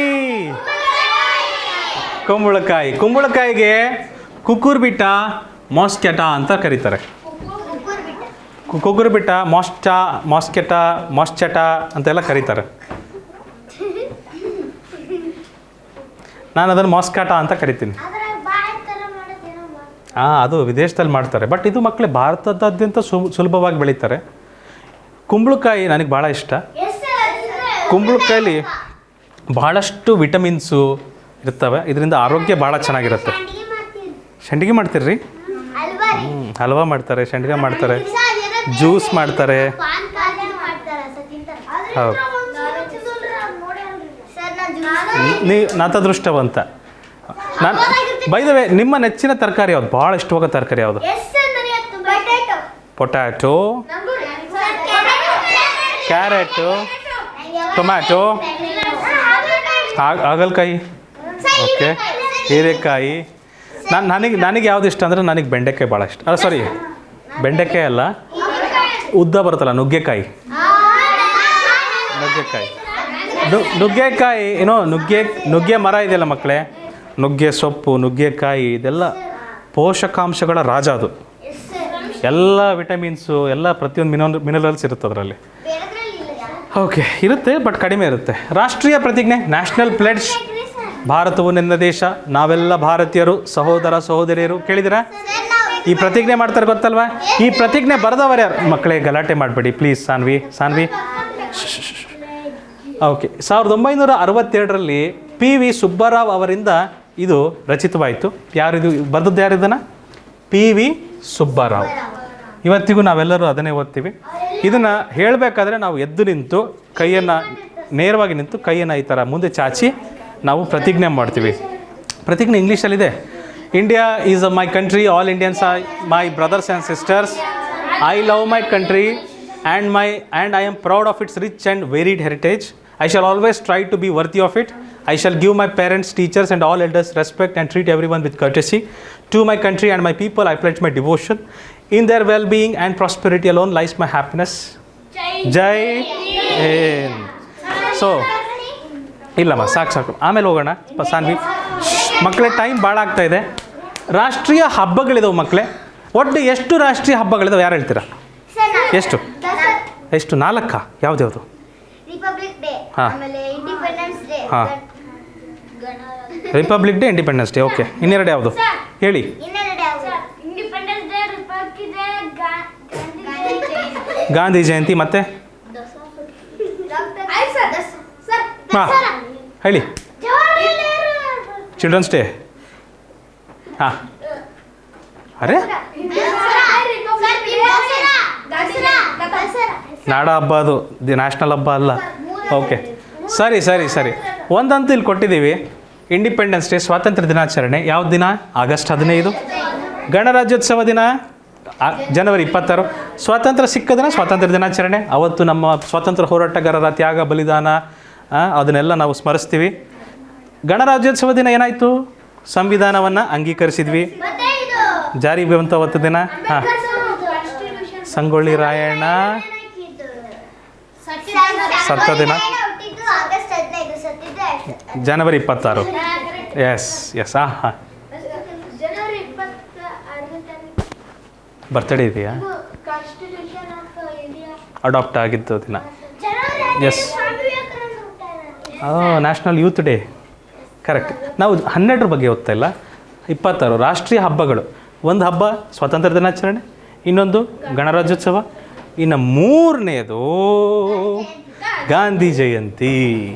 ಗಾಂಧಿ ಜಯಂತಿ ಯಾವತ್ತಿದೆ? ಅಕ್ಟೋಬರ್ 2. ಅಕ್ಟೋಬರ್ 2 ಇನ್ನೊಬ್ರು ಹುಟ್ಟಿದ್ರು. ಯಾರವರು? ಲಾಲ್ ಅವರು ಅವತ್ತೇ ಹುಟ್ಟಿದ್ದ ಇಲ್ವಾ? ಹೌದು, ಅವರು ಅವತ್ತೇ ಹುಟ್ಟಿದ್ದು. Okay, father of the nation. ಅವರ ಸ್ಮರಣಾರ್ಥವಾಗಿ ನಾವು ಅದನ್ನು ಸಹ ರಾಷ್ಟ್ರೀಯ ಹಬ್ಬಗಳಲ್ಲಿ ಸೇರಿಸ್ತೀವಿ. ಇವು 3 ಇದಾವೆ ಮಕ್ಕಳೇ, ನೆನಪಿರಬೇಕು. ನಾವು ಇವತ್ತಿನ ಕ್ಲಾಸನ್ನು ಮುಗೀತು ಅಂತ ಹೇಳ್ಬೋದಾ? ಅದು ನೆಕ್ಸ್ಟ್ ಒಂದಿದೆ, ಬಟ್ ನಾವೆಲ್ಲರೂ ಜೈ ಹಿಂದ್ ಅಂತ ಹೇಳ್ಬೋದಾ? ಸೂಪರ್. ಸೊ ಆನ್ಲೈನಲ್ಲಿ ನೋಡ್ತಿರುವ ಮಕ್ಕಳು ಮತ್ತು ಪೋಷಕರು ಯಾರಾದರೂ ಇದ್ದರೆ, ನಿಮಗೇನಾದರೂ ಇವತ್ತಿನ ತರಗತಿ ಇಷ್ಟ ಆಯ್ತು ಅಂದರೆ ಇದೇ ಥರ ಸಾಕಷ್ಟು ತರಗತಿಗಳು ಸೈನಿಕ ಪ್ರವೇಶ ಪರೀಕ್ಷೆಗೆ ಸಂಬಂಧಪಟ್ಟಂತೆ ಮತ್ತು ಮುರಾರ್ಜಿ ನವೋದಯ ಪ್ರವೇಶ ಪರೀಕ್ಷೆಗೆ ಸಂಬಂಧಪಟ್ಟ ತರಗತಿಗಳು ಮುಂದಿನ ದಿನಗಳಲ್ಲಿ ಹೀಗೆ ಬರಲಿವೆ. ನೀವೇನಾದರೂ ನಮ್ಮ ಜೊತೆಗೆ ನೋಂದಣಿ ಆಗಬೇಕಂದ್ರೆ, ದಿಗಂತ್ ಅವರೇನಾದರೂ ನಮ್ಮ ಜೊತೆಗೆ ನೋಂದಣಿ ಆಗಬೇಕಂದ್ರೆ ನಮ್ಮ ಇಲ್ಲಿ ಕೊಟ್ಟಿರುವ ಯಾವುದಾದ್ರೂ ಒಂದು ನಂಬರಿಗೆ ಕಾಲ್ ಮಾಡಿ ಸಂಪರ್ಕ ಮಾಡಿ ಹೆಚ್ಚಿನ ಮಾಹಿತಿ ಪಡೆದು ನೋಂದಣಿ ಆಗ್ಬೋದು. ಉಳಿದಂತೆ ಇವತ್ತಿನ ದಿನ ಜುಲೈ ನ್ಯಾಷನಲ್ ಡಾಕ್ಟರ್ಸ್ ಡೇ ಅಂತ ಸೆಲೆಬ್ರೇಟ್ ಮಾಡ್ತಾರೆ ಮತ್ತು GST ಡೇ ಅಂತಲೂ ಸೆಲೆಬ್ರೇಟ್ ಮಾಡ್ತಾರೆ. GST ಅಂದರೆ ನಾವು ಟ್ಯಾಕ್ಸ್ ಕಟ್ತೀವಲ್ಲಪ್ಪ ಕಂದಾಯ. G ಅಂದರೆ ಗೂಡ್ಸ್ ಆ್ಯಂಡ್ S ಅಂದರೆ ಸರ್ವಿಸಸ್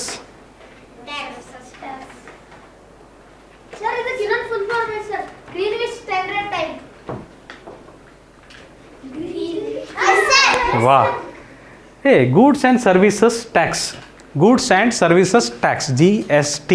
ಓಕೆ, ನನಗೆ ಮರ್ತೇ ಹೋಯ್ತಲ್ಲ ಮರೆಯ ನೀನಂತ, ಥ್ಯಾಂಕ್ಸ್ ನೆನ್ಪು ಮಾಡಿದ್ದಕ್ಕೆ. ಮತ್ತು Greenwich standard time, Greenwich meridian time ಅಂತಾರೆ, GMT.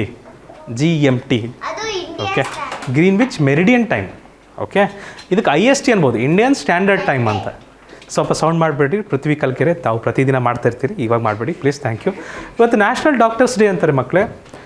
ವೈದ್ಯರು ನಮ್ಮ ಇದಕ್ಕಾಗಿ ನಮ್ಮ ಸಮಾಜದಲ್ಲಿ ಏನು ಕೊಡುಗೆ ಕೊಟ್ಟಿದ್ದಾರೆ, ಅವರ ತ್ಯಾಗ, ಶ್ರಮ ಎಲ್ಲದನ್ನು ಇವತ್ತು ನಾವು ಸ್ಮರಿಸಲಿಕ್ಕೆ ಮತ್ತು ಗೌರವ ಸಲ್ಲಿಸಲಿಕ್ಕೆ ನ್ಯಾಷನಲ್ ಡಾಕ್ಟರ್ಸ್ ಡೇಯನ್ನು ಜುಲೈ 1ನೇ ತಾರೀಕು ಆಚರಿಸ್ತೀವಿ. ಓಕೆ, ಯಾಕೆ ಇವತ್ತೇ ಆಚರಿಸ್ಬೇಕು ನಾವು? ಹಾಂ ಹೌದಲ್ರಿ? ಇದಕ್ಕೆ ನಾನು ಆನ್ಲೈನಲ್ಲಿರುವ ಮಕ್ಕಳಿಗೆ ಒಂದು ಹಿಂಟ್ ಕೊಡ್ತೀನಿ, ಹುಡುಕಿ ಹೇಳಬೇಕು. ವೆಸ್ಟ್ ಬೆಂಗಾಲಲ್ಲಿ ಒಬ್ಬರು ಮುಖ್ಯಮಂತ್ರಿ ಆಗಿದ್ದರು, ಅವರು ಡಾಕ್ಟ್ರಾಗಿ ಮುಖ್ಯಮಂತ್ರಿ ಆಗಿದ್ದರು. ಅವರ ಜನ್ಮದಿನವನ್ನು ನ್ಯಾಷನಲ್ ಡಾಕ್ಟರ್ಸ್ ಡೇ ಅಂತ ಆಚರಣೆ ಮಾಡ್ತಾರೆ. ಅವರ ಹೆಸರು ಏನಂತ ಕಮೆಂಟ್ ಸೆಕ್ಷನಲ್ಲಿ ನೀವು ತಿಳಿಸಿ, ನೀವು ಆಮೇಲೆ ಮಾತಾಡೋಣ. Okay, very good. ಕ್ವಶನ್ ಕೇಳಿದ್ದೆ ಯಾರದನ್ನು? ಪ್ರೀತಮ್ ಕಲ್ಕೆರೆನಾ? Thank you so much. So ಇವತ್ತಿನ ಕ್ಲಾಸ್ ಕಂಕ್ಲೂಡ್ ಮಾಡೋಣ ಇಲ್ಲಿಗೆ.